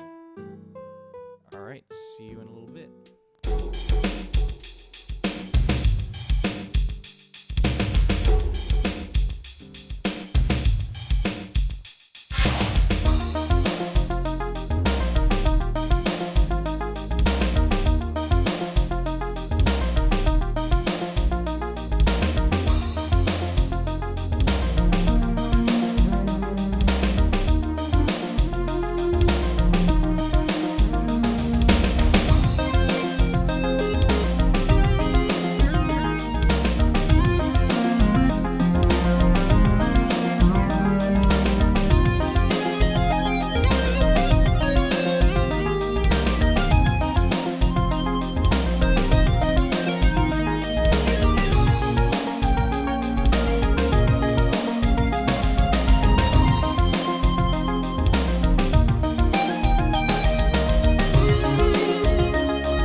Whoops, sorry about that. Did not see that my mic was turned off. Alright, got a little shot here. It's only 2 seconds long, but it's going to be of Dragonite jumping up to avoid a seed bomb. I've just grabbed my little Dragonite reference. I'm just going to put him in the stage with me so I can reference him whenever I need to. I did not paint his nails.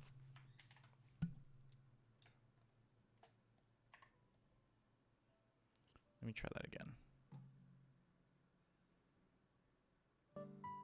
Okay. Did not paint his nails. There we go. Wait, are people able to hear me at the moment? I think my mic's on. Yeah, there we go. Sorry about the mic issue. I was muted. Alright. Okay, so I'm just going to start off by cleaning it up a little bit.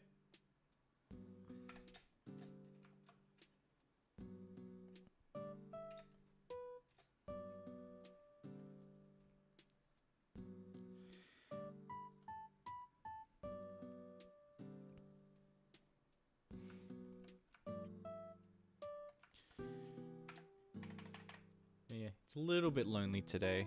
Not as many people joining, but it's alright.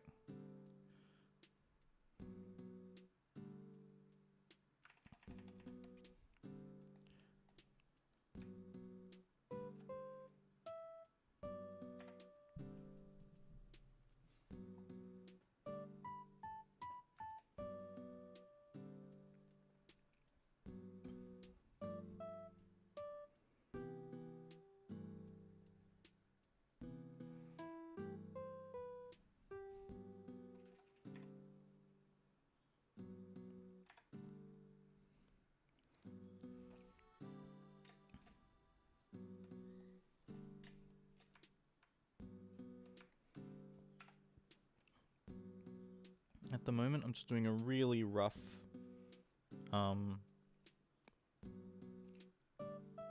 drawing of what I want it to look like, and then I will later go and animate one more time over this before giving it the line art treatment to make it look nice. This one is just sort of the sketch of what I want it to look like, and it looks really rough.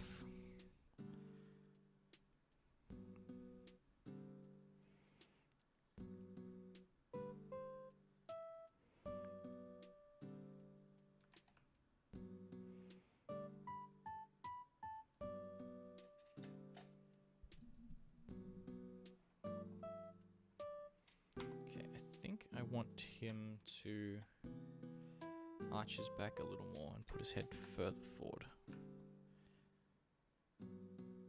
Like that. Just gonna quickly do that just so it's a little easier for me to see what I'm drawing.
Okay, almost done.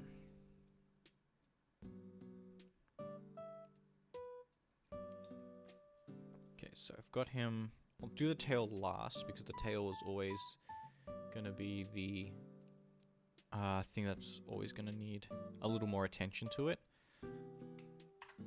Okay. So I'm just gonna draw the head first. Take it down slightly.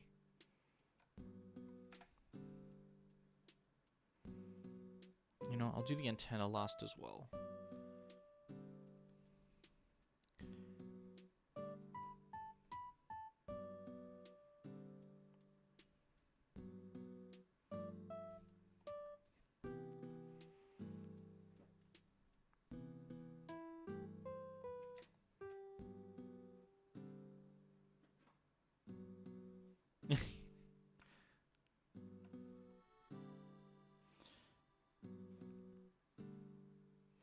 That's alright. I don't really need... No, I'm always down to listen to tips, but I think I'm quite set on what I want to do for this one, and I know what I'm going to do. It's more just doing it. That's the hard part. Okay.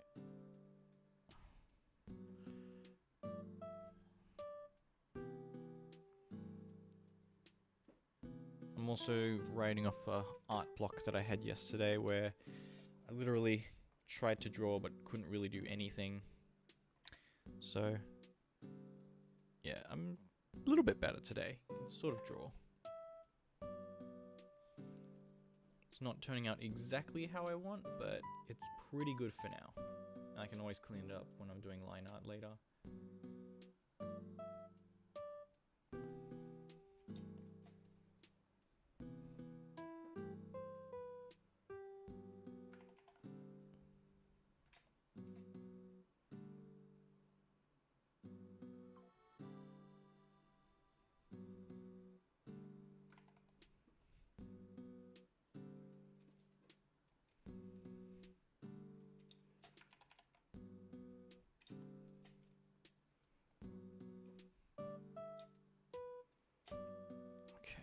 He shoots up.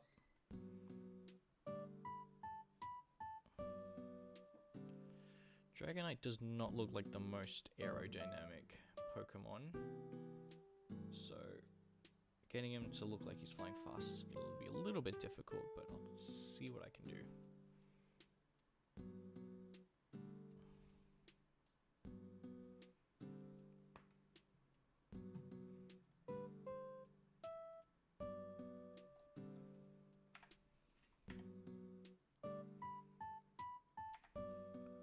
I do want the tail to go down like that with this frame though. So I might just add in a little line for the tail.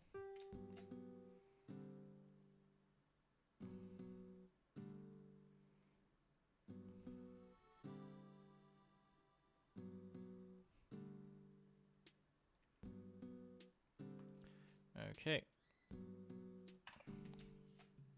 So I've got my 3 keyframes. I'm gonna just hide everything else. I might make this go a little bit longer. Alright, I'm gonna start doing some in-betweens.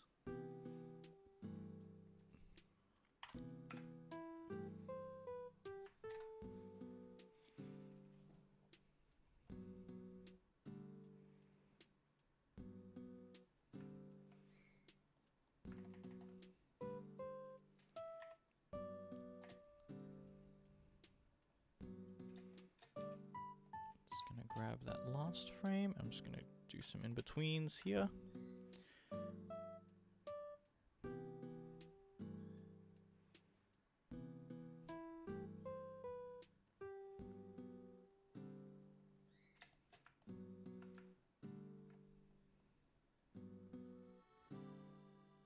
Okay, I'm not gonna worry about the antenna too much just because I'll do those last because they're quite floppy.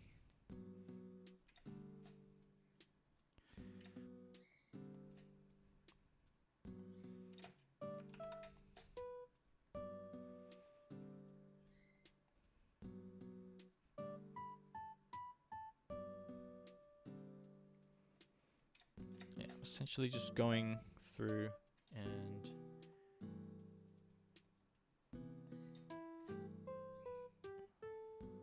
each frame just going through and making sure that everything flows nicely, that the legs are all squashing right. I'm not going to bother with the lines on his stomach for now. That's a detail I can add later. That's going to be a huge problem though, because oh my gosh, there's so many lines. Okay.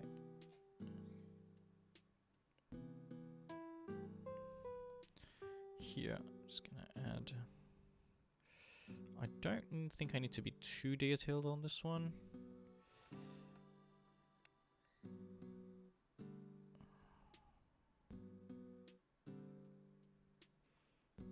But as he goes down,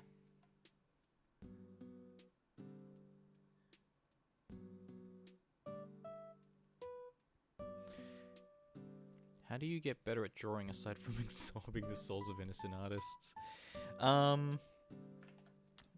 Good question. I think everyone learns a bit differently with how they draw.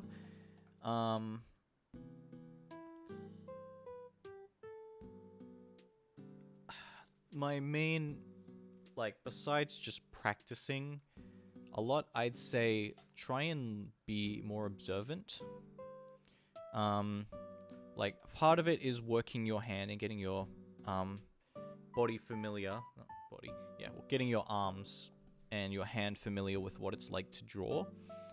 And I would say just practice with your shapes. Most drawings, I think, are comprised mostly of simple shapes.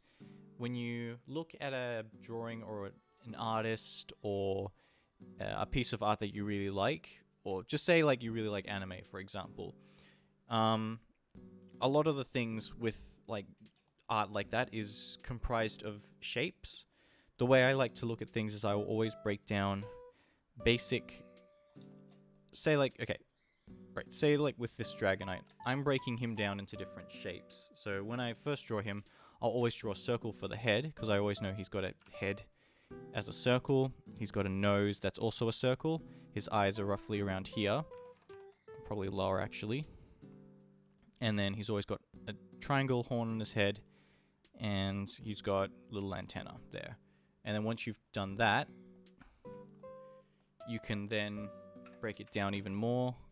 So you're going like eyes here, got your nose here, and then that ends up into a smile.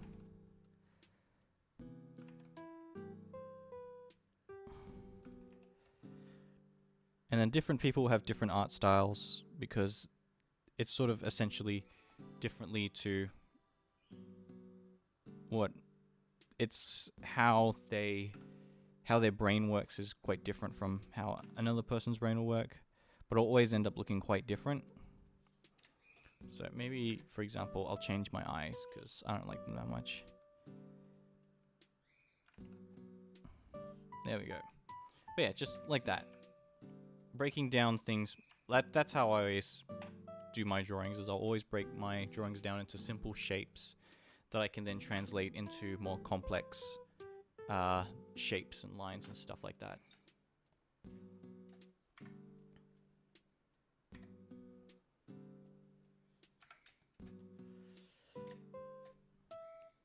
And then seeing what develops from that will then be what you can call your art style.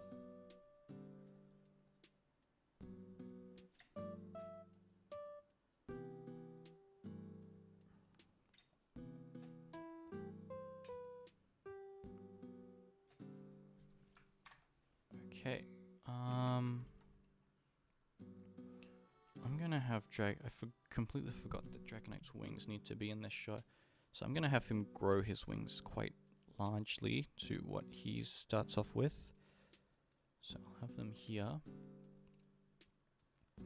and I'll have them collapse inwards on this frame.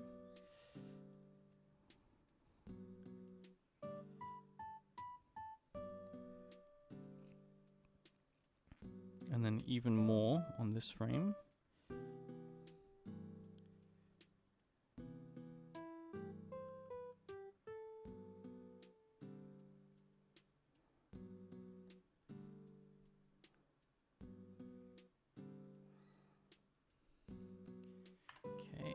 one more frame here, which is just him easing out of his action.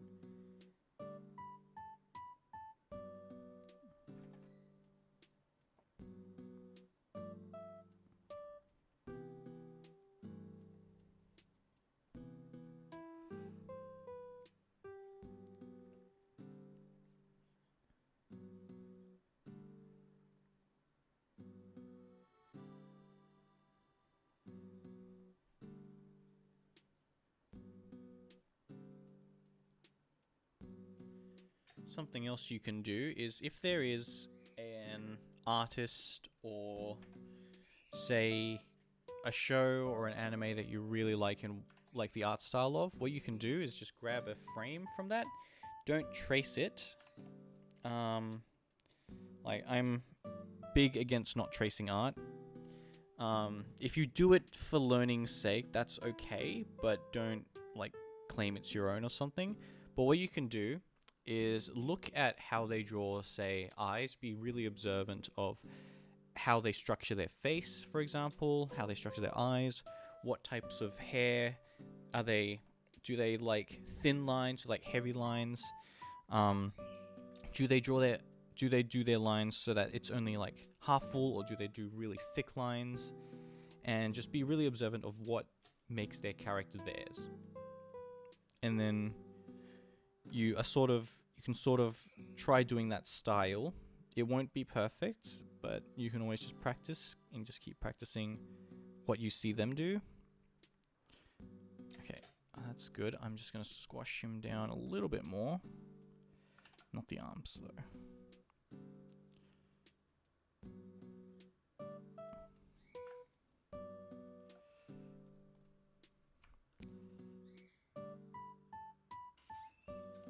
Okay, and then I'm just going to raise these ones a little higher.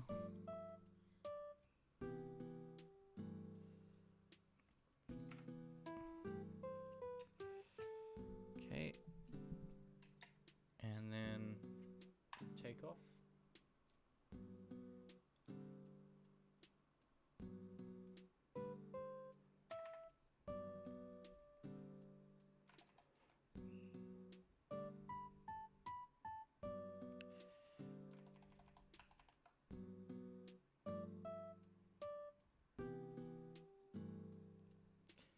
Tracing is a really good learning experience, but I think if you really want to develop, you can, if you take what you trace and start adapting it into, or breaking it down into the things that you like and then using them in your own drawings, then I think that's really cool.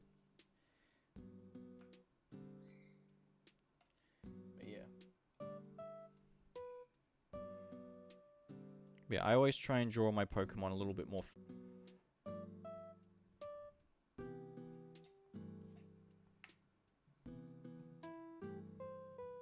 Oh, okay, there's a little bit of buffering going on. I think my Wi-Fi is having a little bit of issues.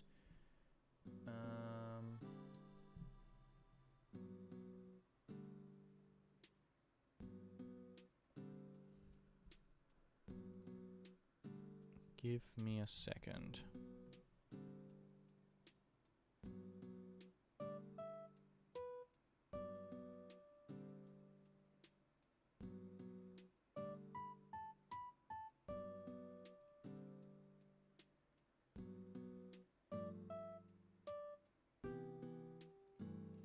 No, I think it's my Wi-Fi. Alright, sorry if you're experiencing a bit of buffering.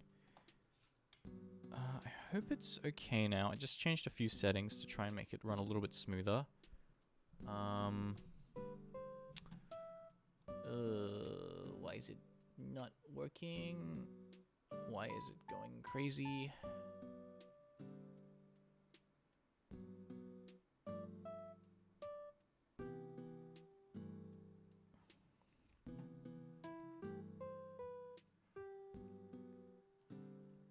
Okay, I hope that makes it a little bit better. Alright, it says stream status is excellent now, so I hope that means it's better. Yeah. When you're starting out drawing, don't take yourself, like, I'm sure this is not what you mean, but when you start drawing and you're trying to draw well, don't be hard on yourself. Just make sure you have fun with it. Everyone starts out at some point, and no one is perfect the first time they do it. So yeah, just be happy that you're starting and enjoy it. You'll just get better over time.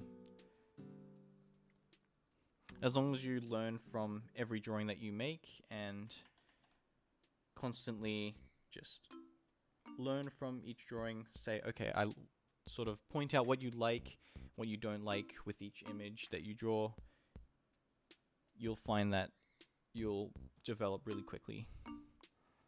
And just constantly be observant with what you draw. Okay, I think that's good. I'm just gonna have him fly off screen for this one. Alright, I think I haven't actually played back the animation yet.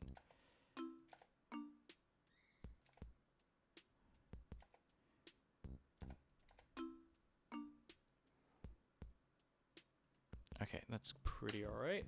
Now I just gotta animate the wings flowing downwards, and then we'll be pretty much done with this shot.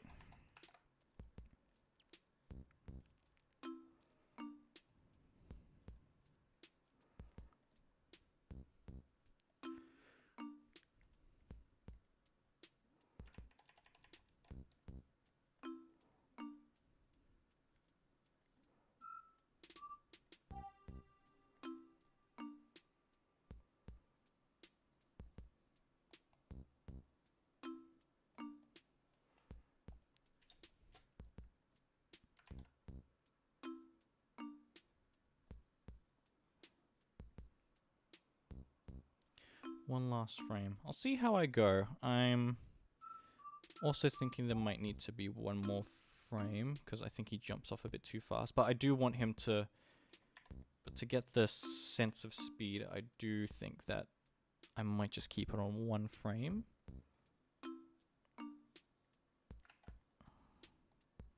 Or maybe I'll just have the last frame on 2s. We'll see how we go.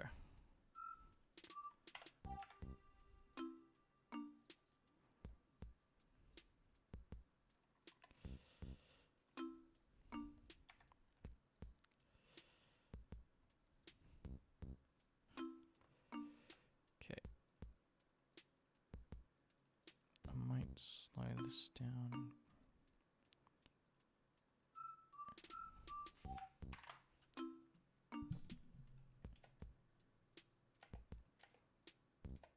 No, I think I prefer it a bit faster.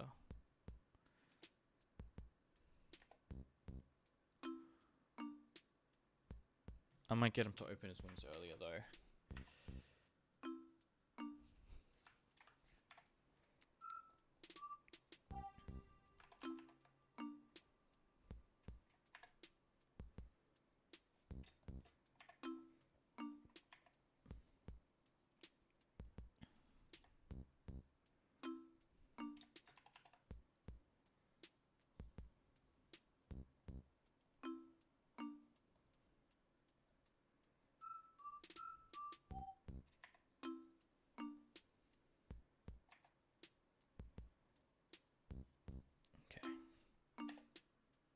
There we go.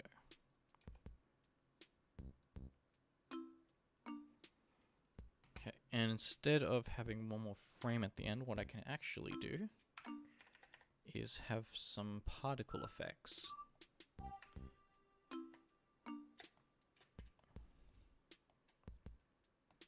They'll just be rough ones for now.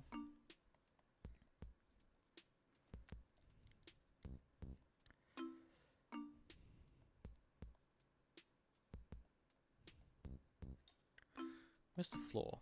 Yeah, there's the floor. Okay, I'm on the right plane. Oh, right area, I should say.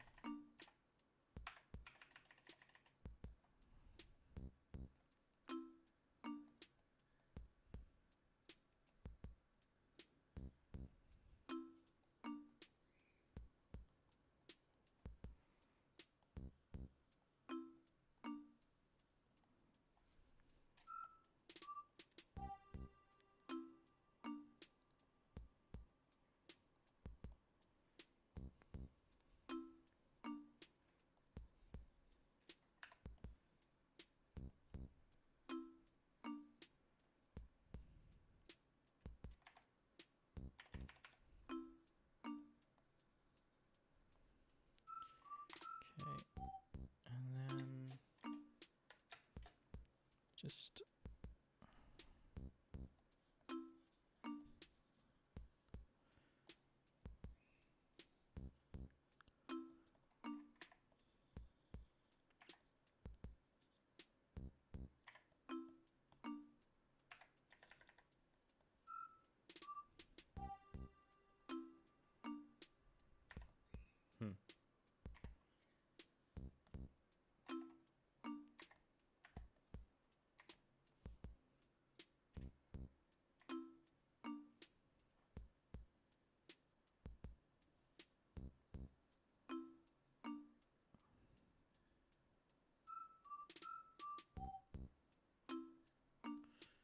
okay.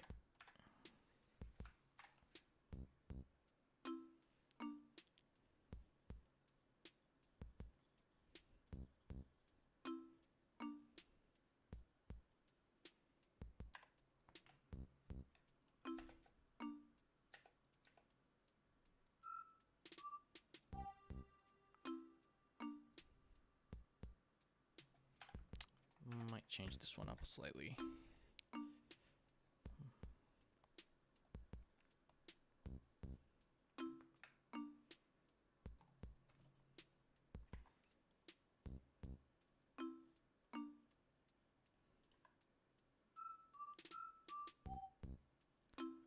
There we go.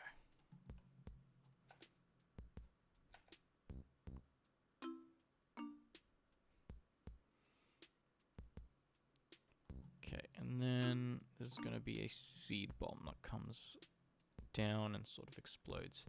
I don't actually know what it looks like. I'm just going to find a video. I don't know if I can find one. I'm just going to see if I can see if someone has a seed bomb animation or have captured.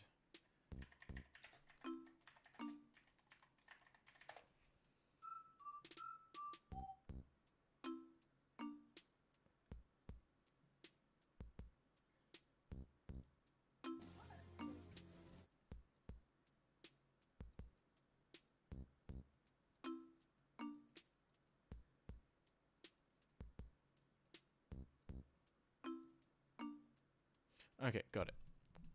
So, it is yellow. I did not realize it was yellow.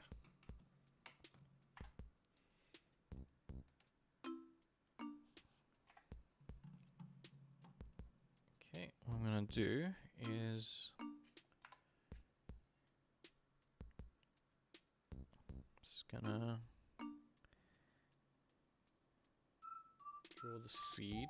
I won't have it embed the ground just yet because I want to get it the same color as the background when I do the backgrounds.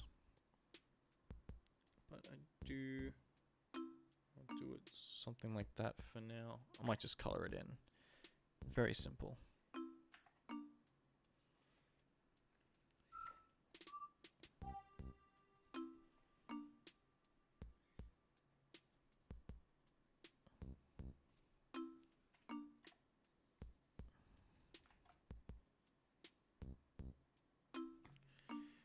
Okay, and then just gonna do that. I'm gonna make 2 variations.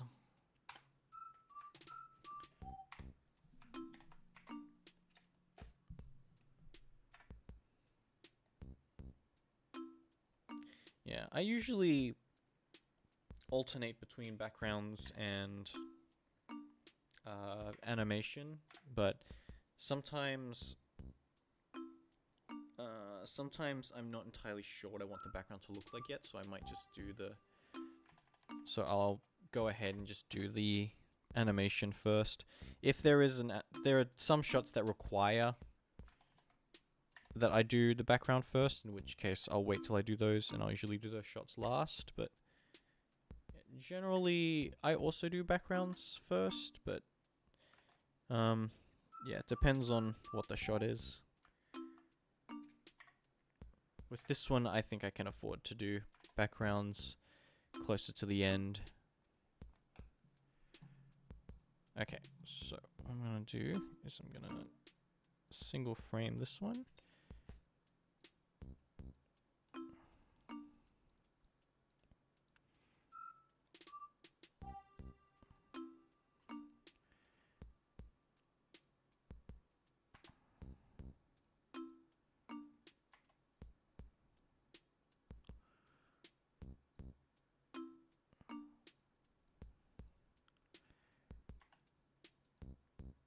And then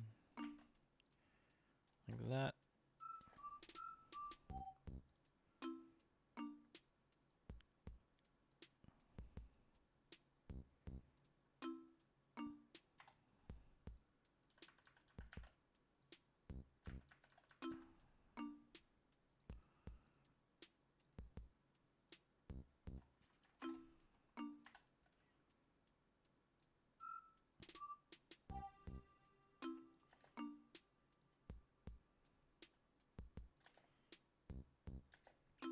I think it needs to go a bit lower just because Dragonite. I want it to land exactly where Dragonite was. So I'll probably be around here.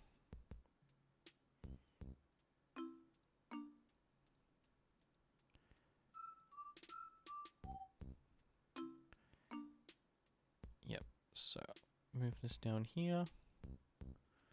And I might just redo that.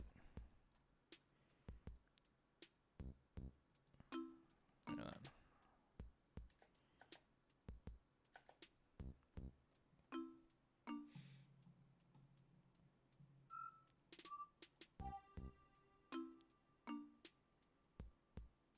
I can probably even cut out one of these frames and replace it with this.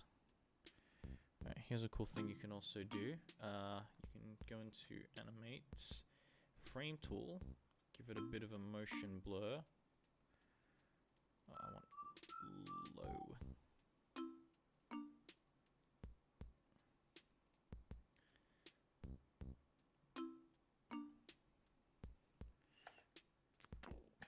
And then, yep, he just avoids it. Okay, and then I'll add yellow glow to this later.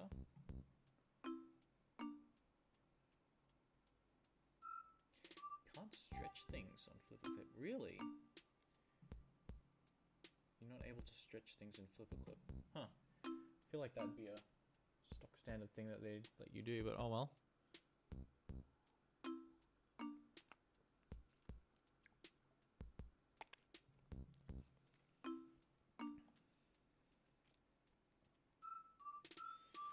Might like stretch out Dragonite slightly more in this shot.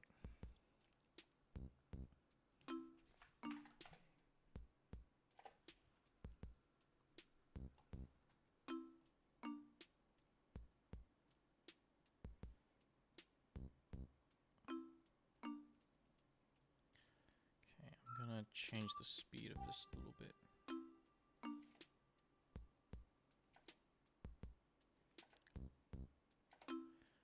I want him to really hold that middle pose. There we go.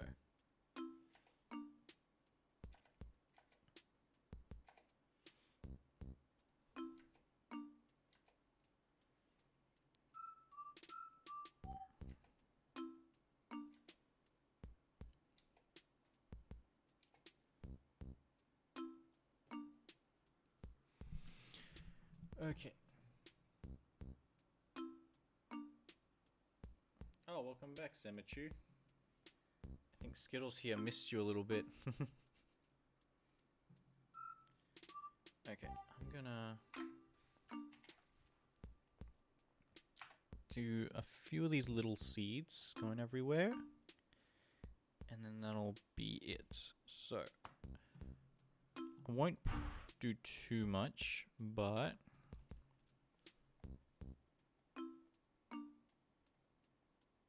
actually, no, it's probably better if I keep that for the effects process. Alright, nah, I'm not going to do little seeds going up, because I'll have to do that later anyway.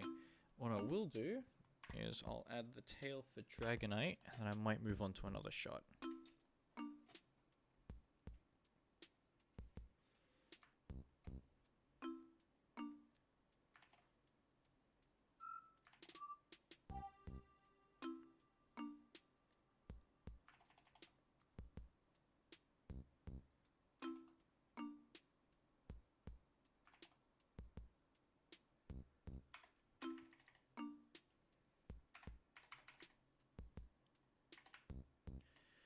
Okay. All right.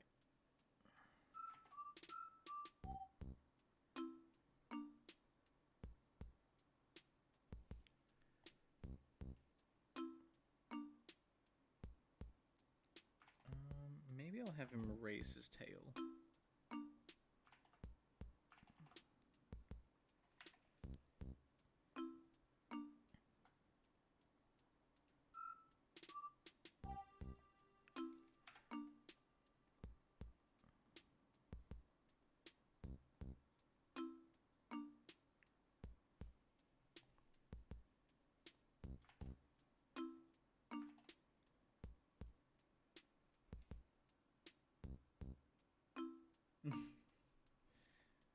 Yeah, sometimes you just have those days where you just don't know what to draw. Those are not fun.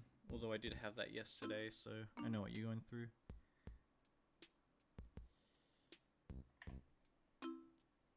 Those are the worst. Okay, so...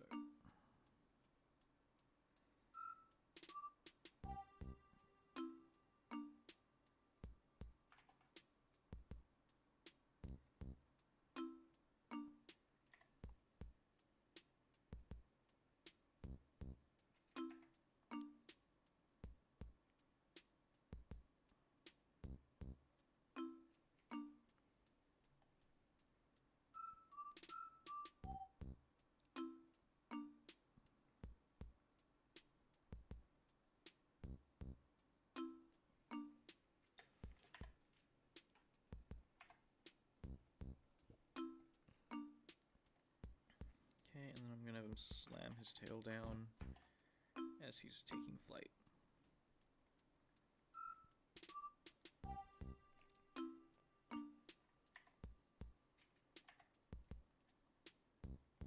Alright, and I'll have one more frame with his tail in it, I think.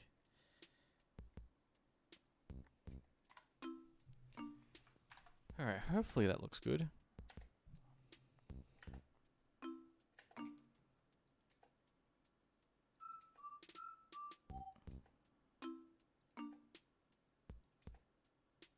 That'll do.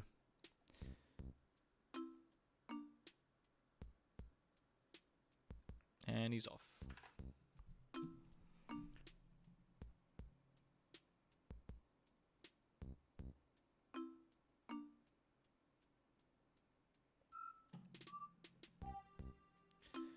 Alright, so that's this shot, I think, pretty much done.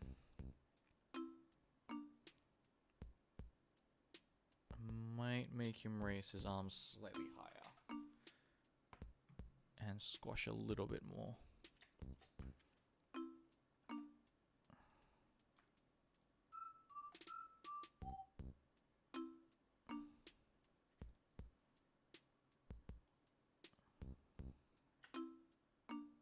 There we go.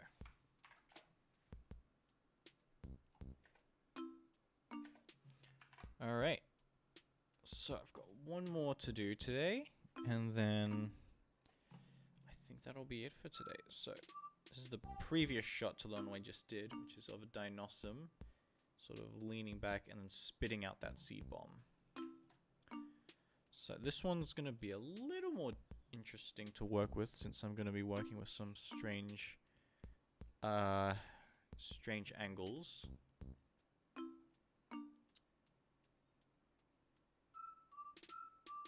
We'll see how we go.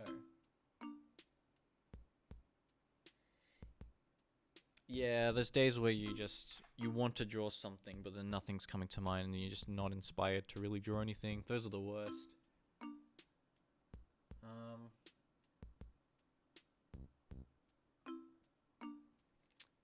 If it helps, what you can do is, I find that just scribbling on the page helps quite a lot. And then instead of thinking about what you want to draw, you just sort of just, like, I don't know, just look at your paper and just go like, I feel like this right now. And you're like, oh, it looks kind of like a person. Oh, cool. Maybe I'll give them a little wibbly arm or something. And it's like, it's not really what you want to draw, but it's sort of just like you're doing something and it's just really scribbly. I do this all the time. I've got tons of pages of me just like, alright, I feel like he's got a little hair, and it's like he's got eyes or something. And then, yeah, it's just loosening up yourself to getting ready to draw something, but you're not really thinking about it. What's the strangest thing I've been asked to draw? I did a commission where I was asked to draw a dragon with 7 eyes, I think it was. It was like 3 on each side and the 1 eye in the middle, and it was very... I think it was someone's like OC slash like persona character or something, but I was like, okay, this is a really weird one.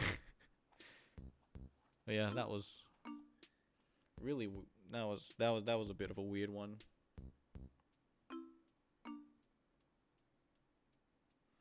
Yeah, that's all right. Some days you just can't draw. Okay, I'm gonna need to bring up my Dinnome reference. Give me a sec. Where is it? Here it is.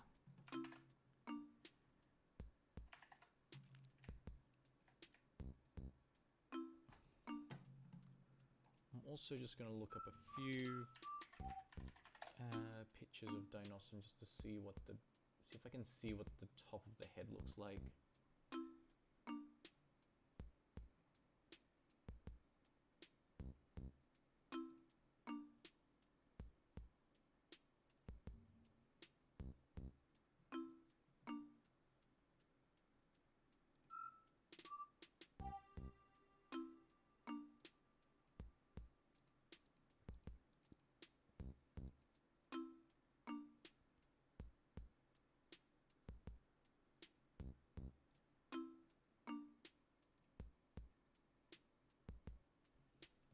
All right.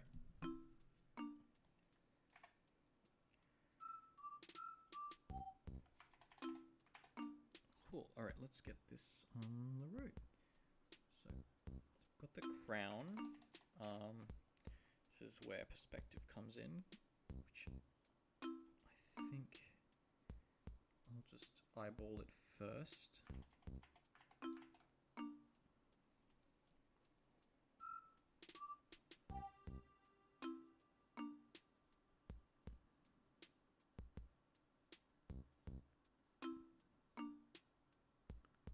Do it like this.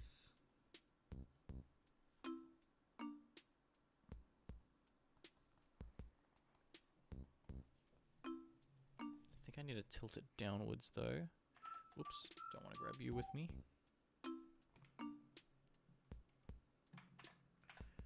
Put you on a separate layer. There we go.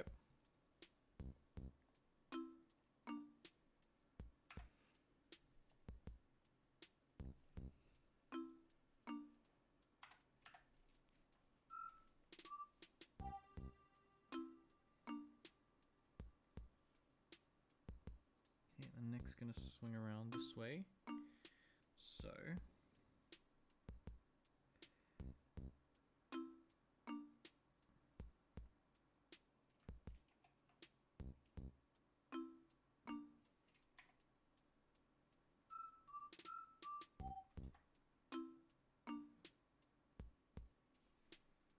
just like that. Yeah.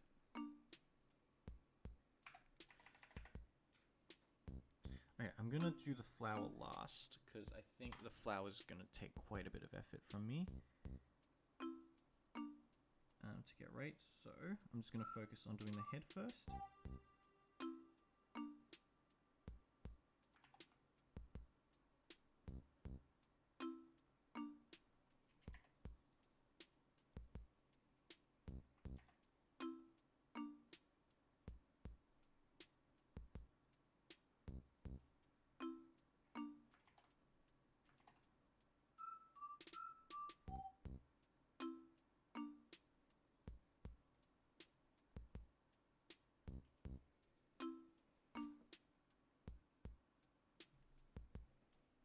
Wow, that's commitment symmetry. Really cool. Alright.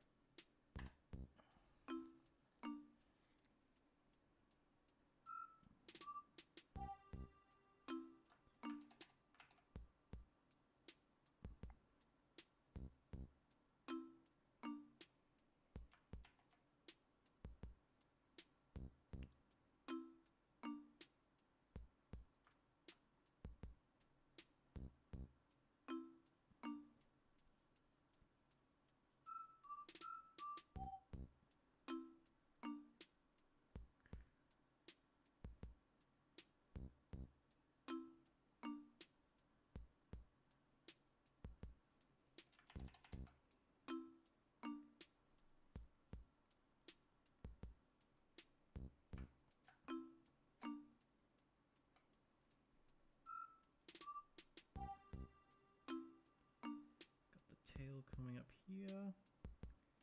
And then 2 little leaves. Alright, so I'm going to break this character down quite a bit because they've got...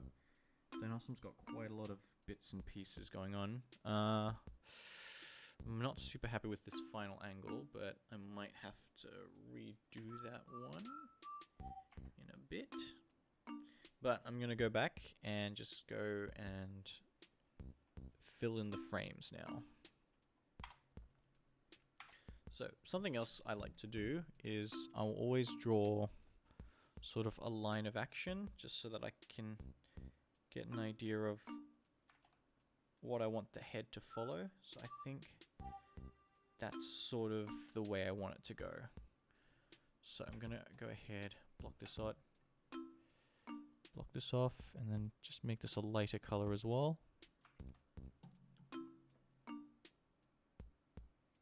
4 drawings a month is pretty good. I don't think I can get that many done. Like, I do drawings on the side as well, but most of my time is spent with animation. Okay, I'm gonna lock this layer because I don't need that now. Oops, wrong color.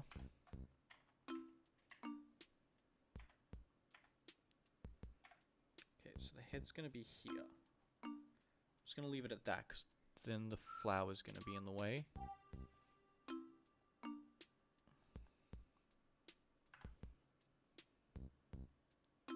I think 3 frames there is enough. So I'm then going to...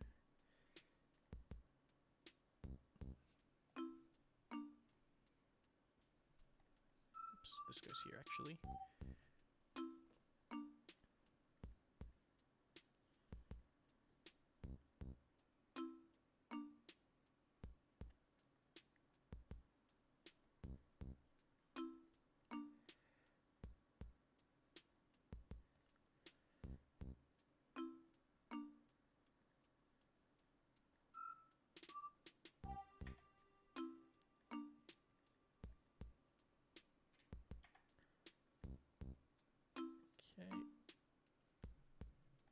Gonna move these hands up slightly.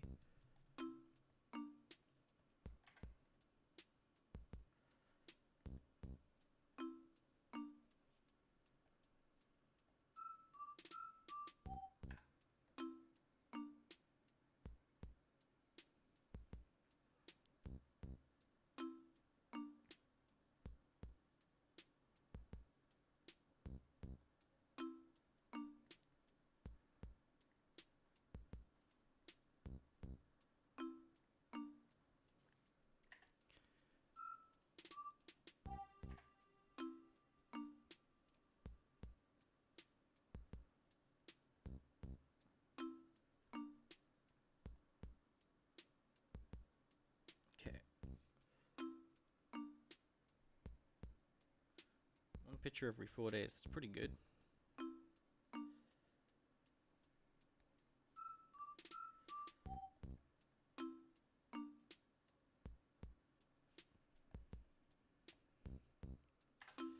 Okay, and then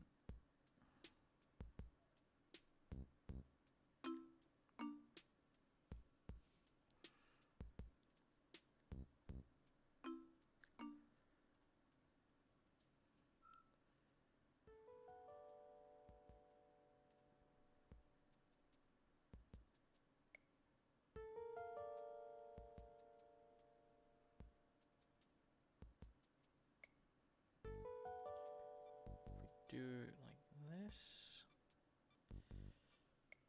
This is very sketchy for now, but I think I just need to get the rough idea of what's the movement is like, and then I'll do a second pass.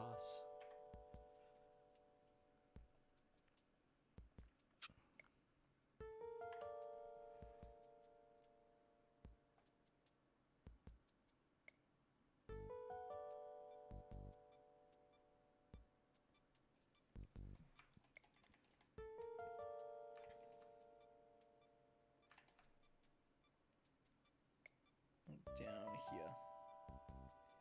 There we go.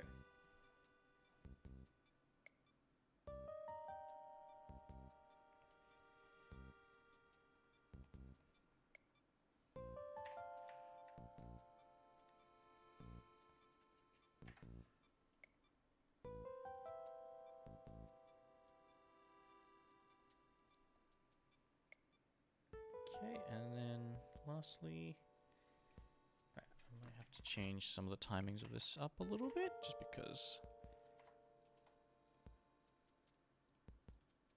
it's not quite what I want. Alright, he needs to be a little fatter in this one.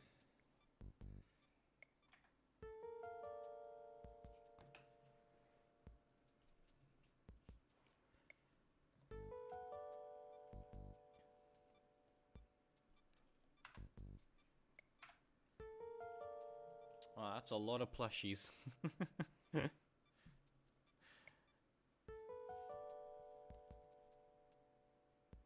Sounds like you have a really cool family. Alrighty. Let's go ahead and finish off this. Sort of doing a big yeet with his head.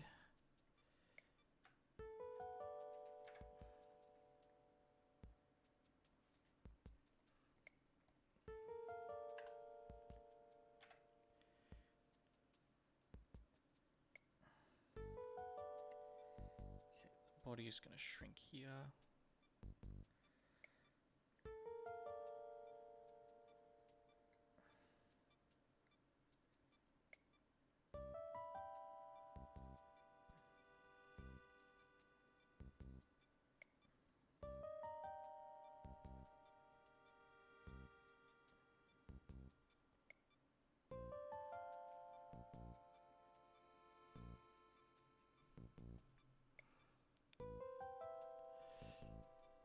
I don't have that many Pokemon plushies either. I've got a plushie of Dratini, Dragonite, and Gudra. I think those are the only ones I have plushies of. So I've got 3.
Alright, let's see how that goes. I don't think this is going to look very good.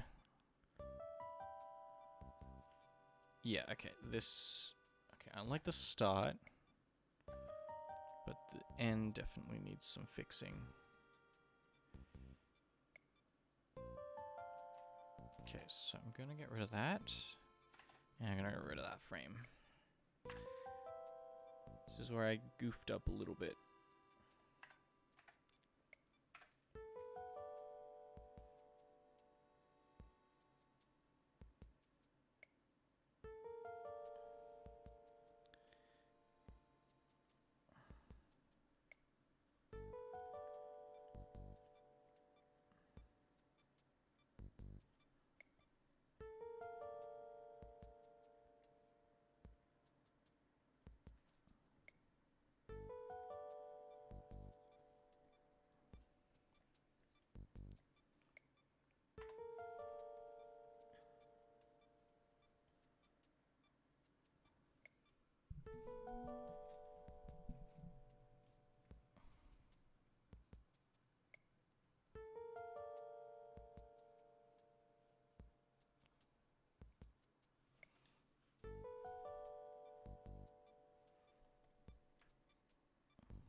Huh. Alright, hang on.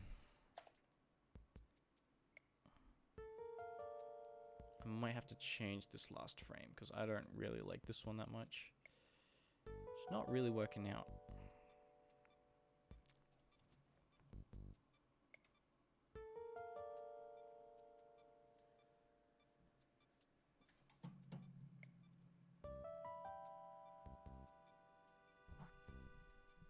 Alrighty.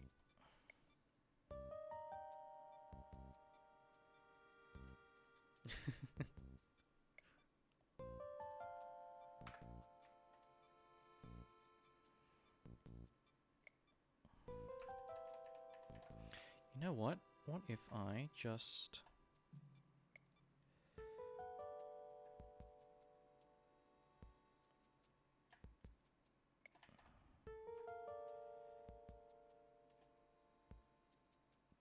did something like that. And then...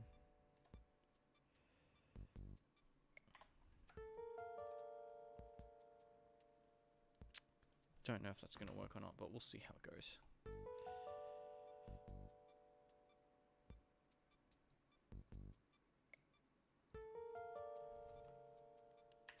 Sort of worked. Alright, you know what? I'm willing to stick with that.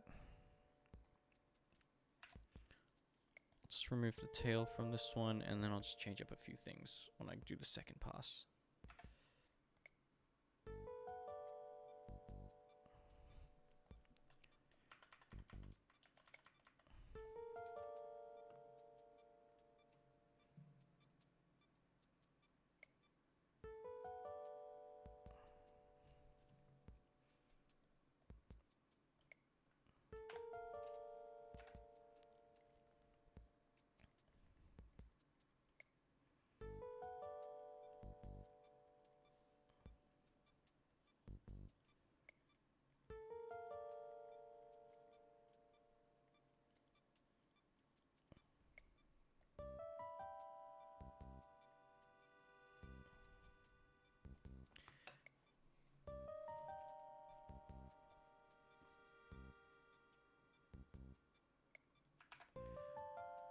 Okie dokie.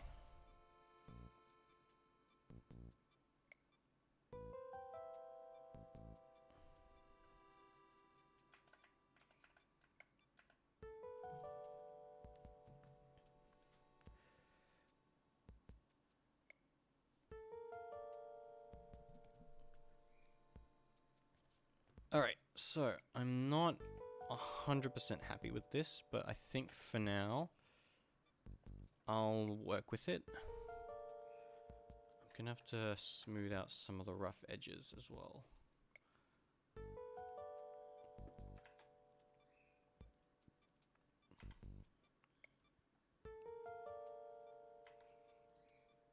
These need to be way faster.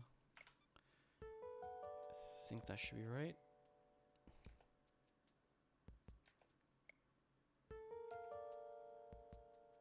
Yeah, that'll do. Yeah, it's very difficult to make art as your job. I've been to several different animation studios slash art commissioner places, and yeah, the hiring process is really, really strict.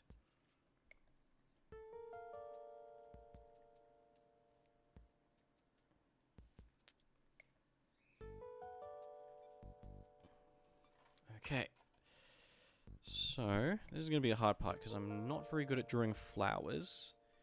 Plus I need to factor in the movement of the head. This one's probably going to be a bit interesting to work with. Okay, so I'm just going to go like this. I'm assuming Dinosum has like 4 flowers on its head.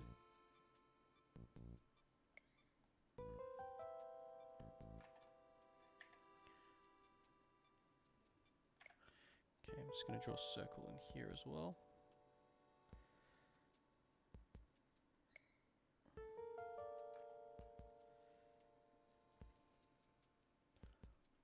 And there's some leaves behind here.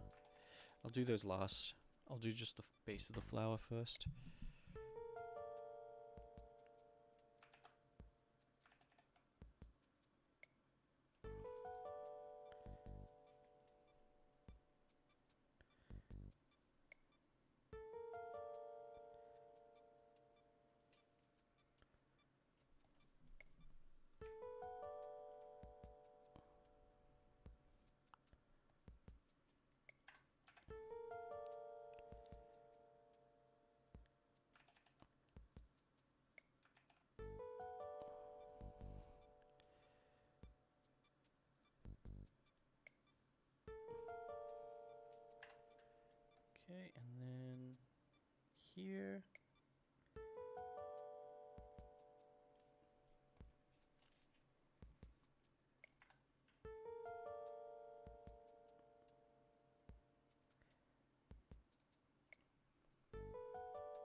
copy these down like that.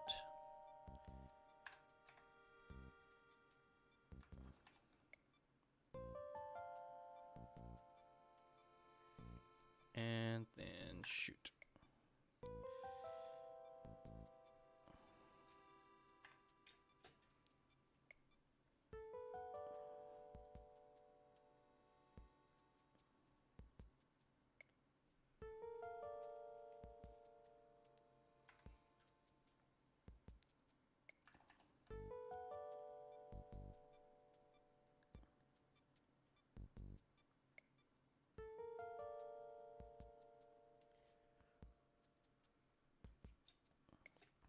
Where's my awesome image? Should probably bring that up. There we go. Alright, I think that's most of what I wanted to do. Now I just got to do the back leaves.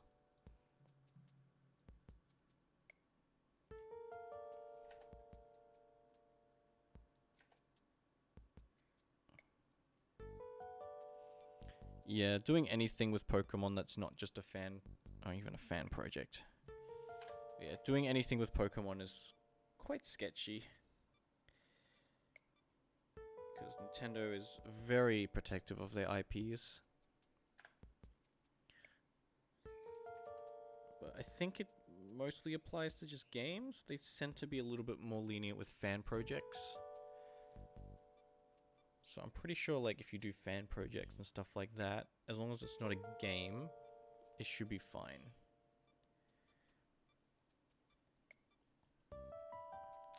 But speaking of, I would really like to make an anime of, like, Star Fox in the future. If I ever had the chance to. But yeah. Welcome, Omega.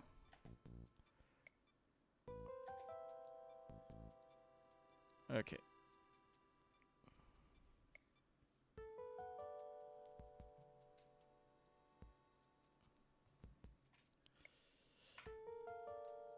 Let's go ahead and just gonna change up this frame slightly. Alright. Then I've got the bottom leaf things. So I might make those light green, just so I can differentiate everything nice and clearly.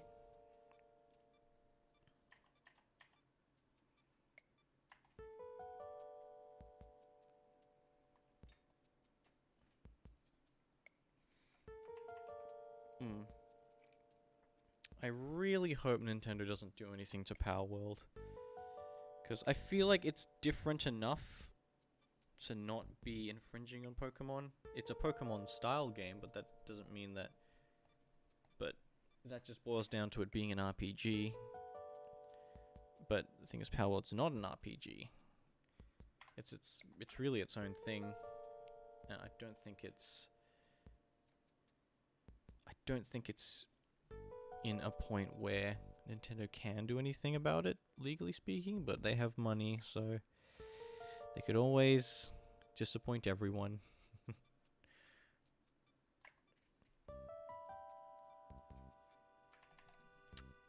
Okay, let's try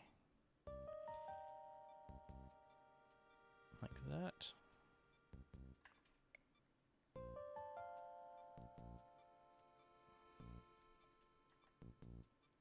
Oh, I forgot the back antenna things. Alright, I'll add them in a sec. Should have probably thought to do those first. Oops.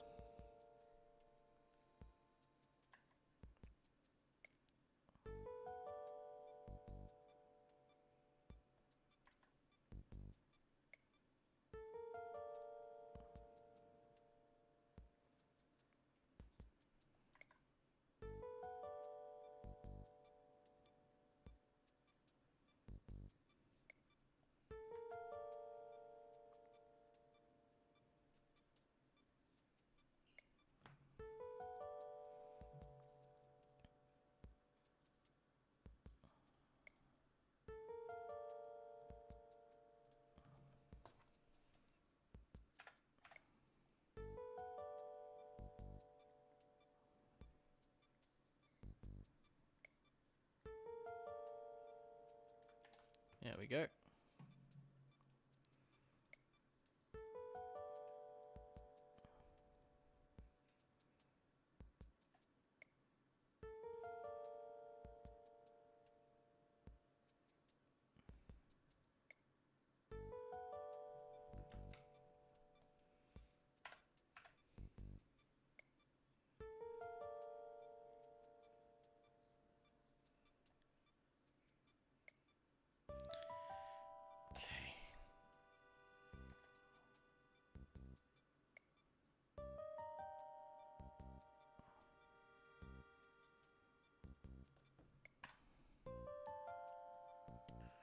Seed is going to come out of its mouth. Oops, not red. Orange.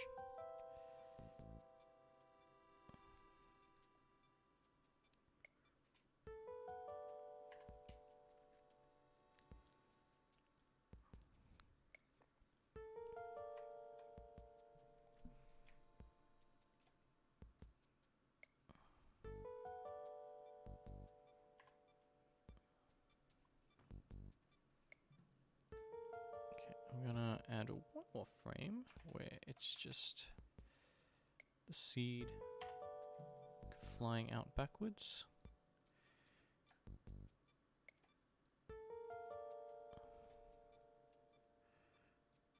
Okay, I'm gonna quickly in between this.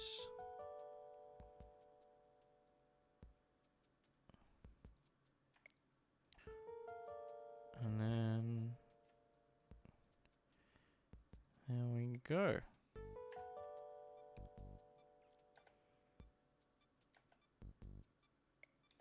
Oh, that needs to be way faster.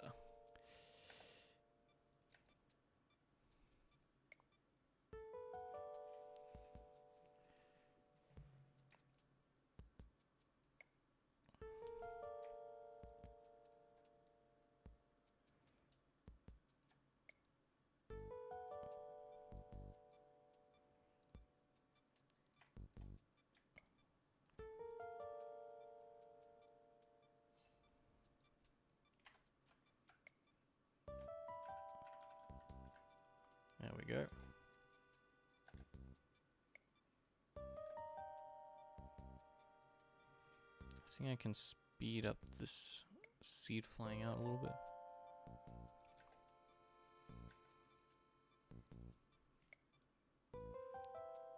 And then I think that's mostly it. Alright, I'm just gonna do the line on the belly isn't there. Oh, true. Alright, quickly.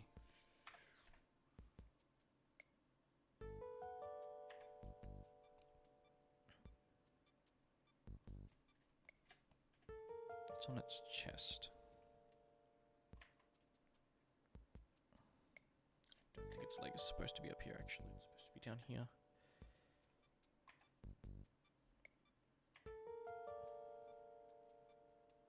Like around there somewhere. That'll do.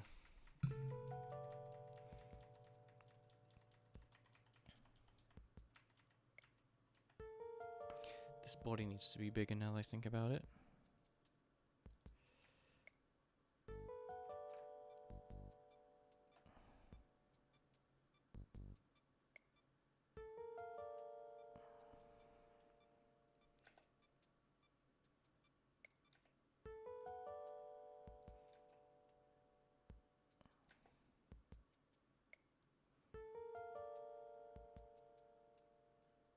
Okay, and then this needs to come forward as well.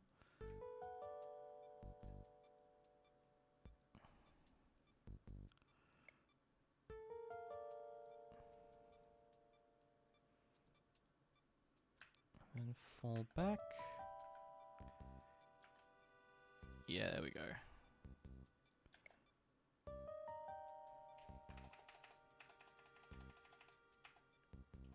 Okay, hang on.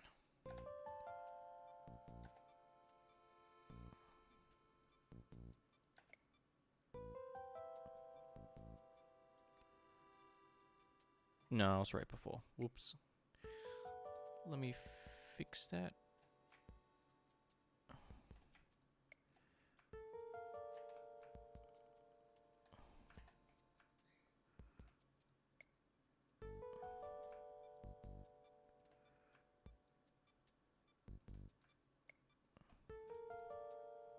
There we go. Yeah. Alrighty. And then I've just got the little tassel-y things behind its head that I've got to add. Alright. Let's go blue for these. Oh, okay. My Wi-Fi's having a bit of a crisis at the moment. Sorry if you experience any buffering, and I'll try and fix my Wi-Fi again.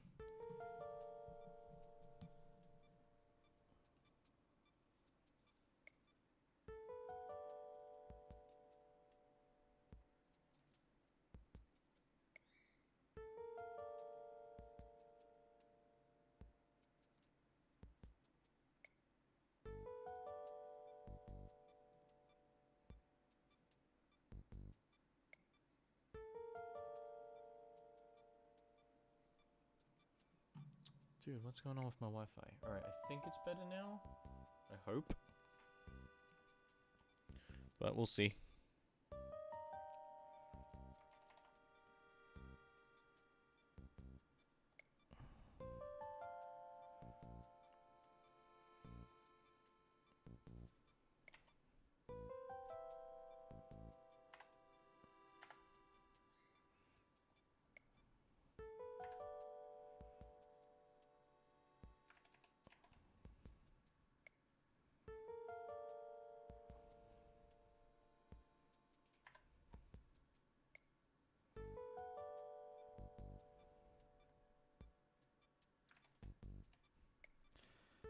Alright, let's try this.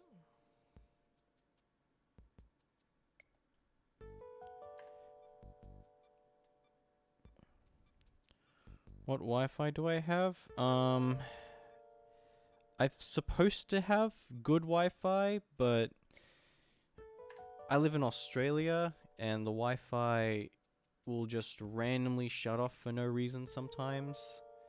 It's very unpredictable. I keep talking to my internet provider to be like, hey, can you not have my Wi-Fi cut out, please? And then they're like, oh yeah, sure, we'll fix it, and then it's never fixed.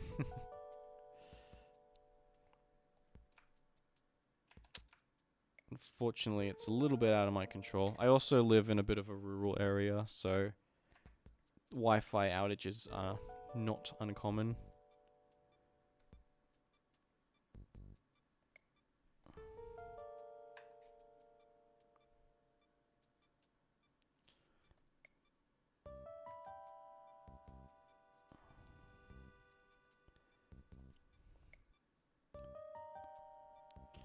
Okay.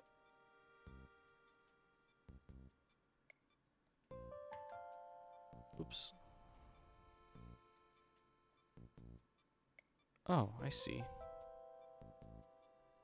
What did I do that for?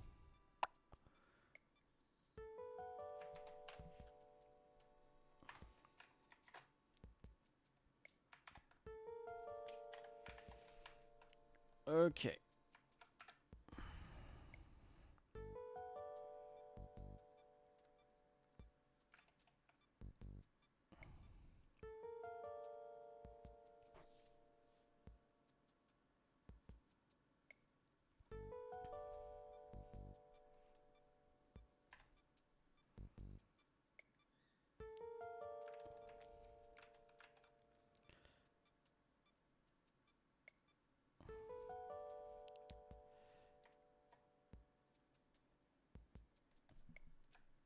Cool. I'm not sure what Starlink is. Yeah, I don't really know any Wi-Fi brands outside of what Australia has. But yeah, our internet here is very on and off. Sometimes it'll run perfectly fine all day. And like I have averages, like it's supposed to go 100 megabits a second, which most of the time it does, but there's always those days where it just decides, nah, not today. Alright, I believe that is good. So I believe I've completed everything that I set out to do today. It's 4:14. Usenet, it was terrible. Oh no. Yeah, I think when I first moved to Australia, I was living off 40 gigabytes of data a month. It was huge pain, especially when I had to submit my uni work, and 5 gigabytes a month of that 40 gigs was dedicated to me submitting all of my assessments. But it was what I had to live off of for a while.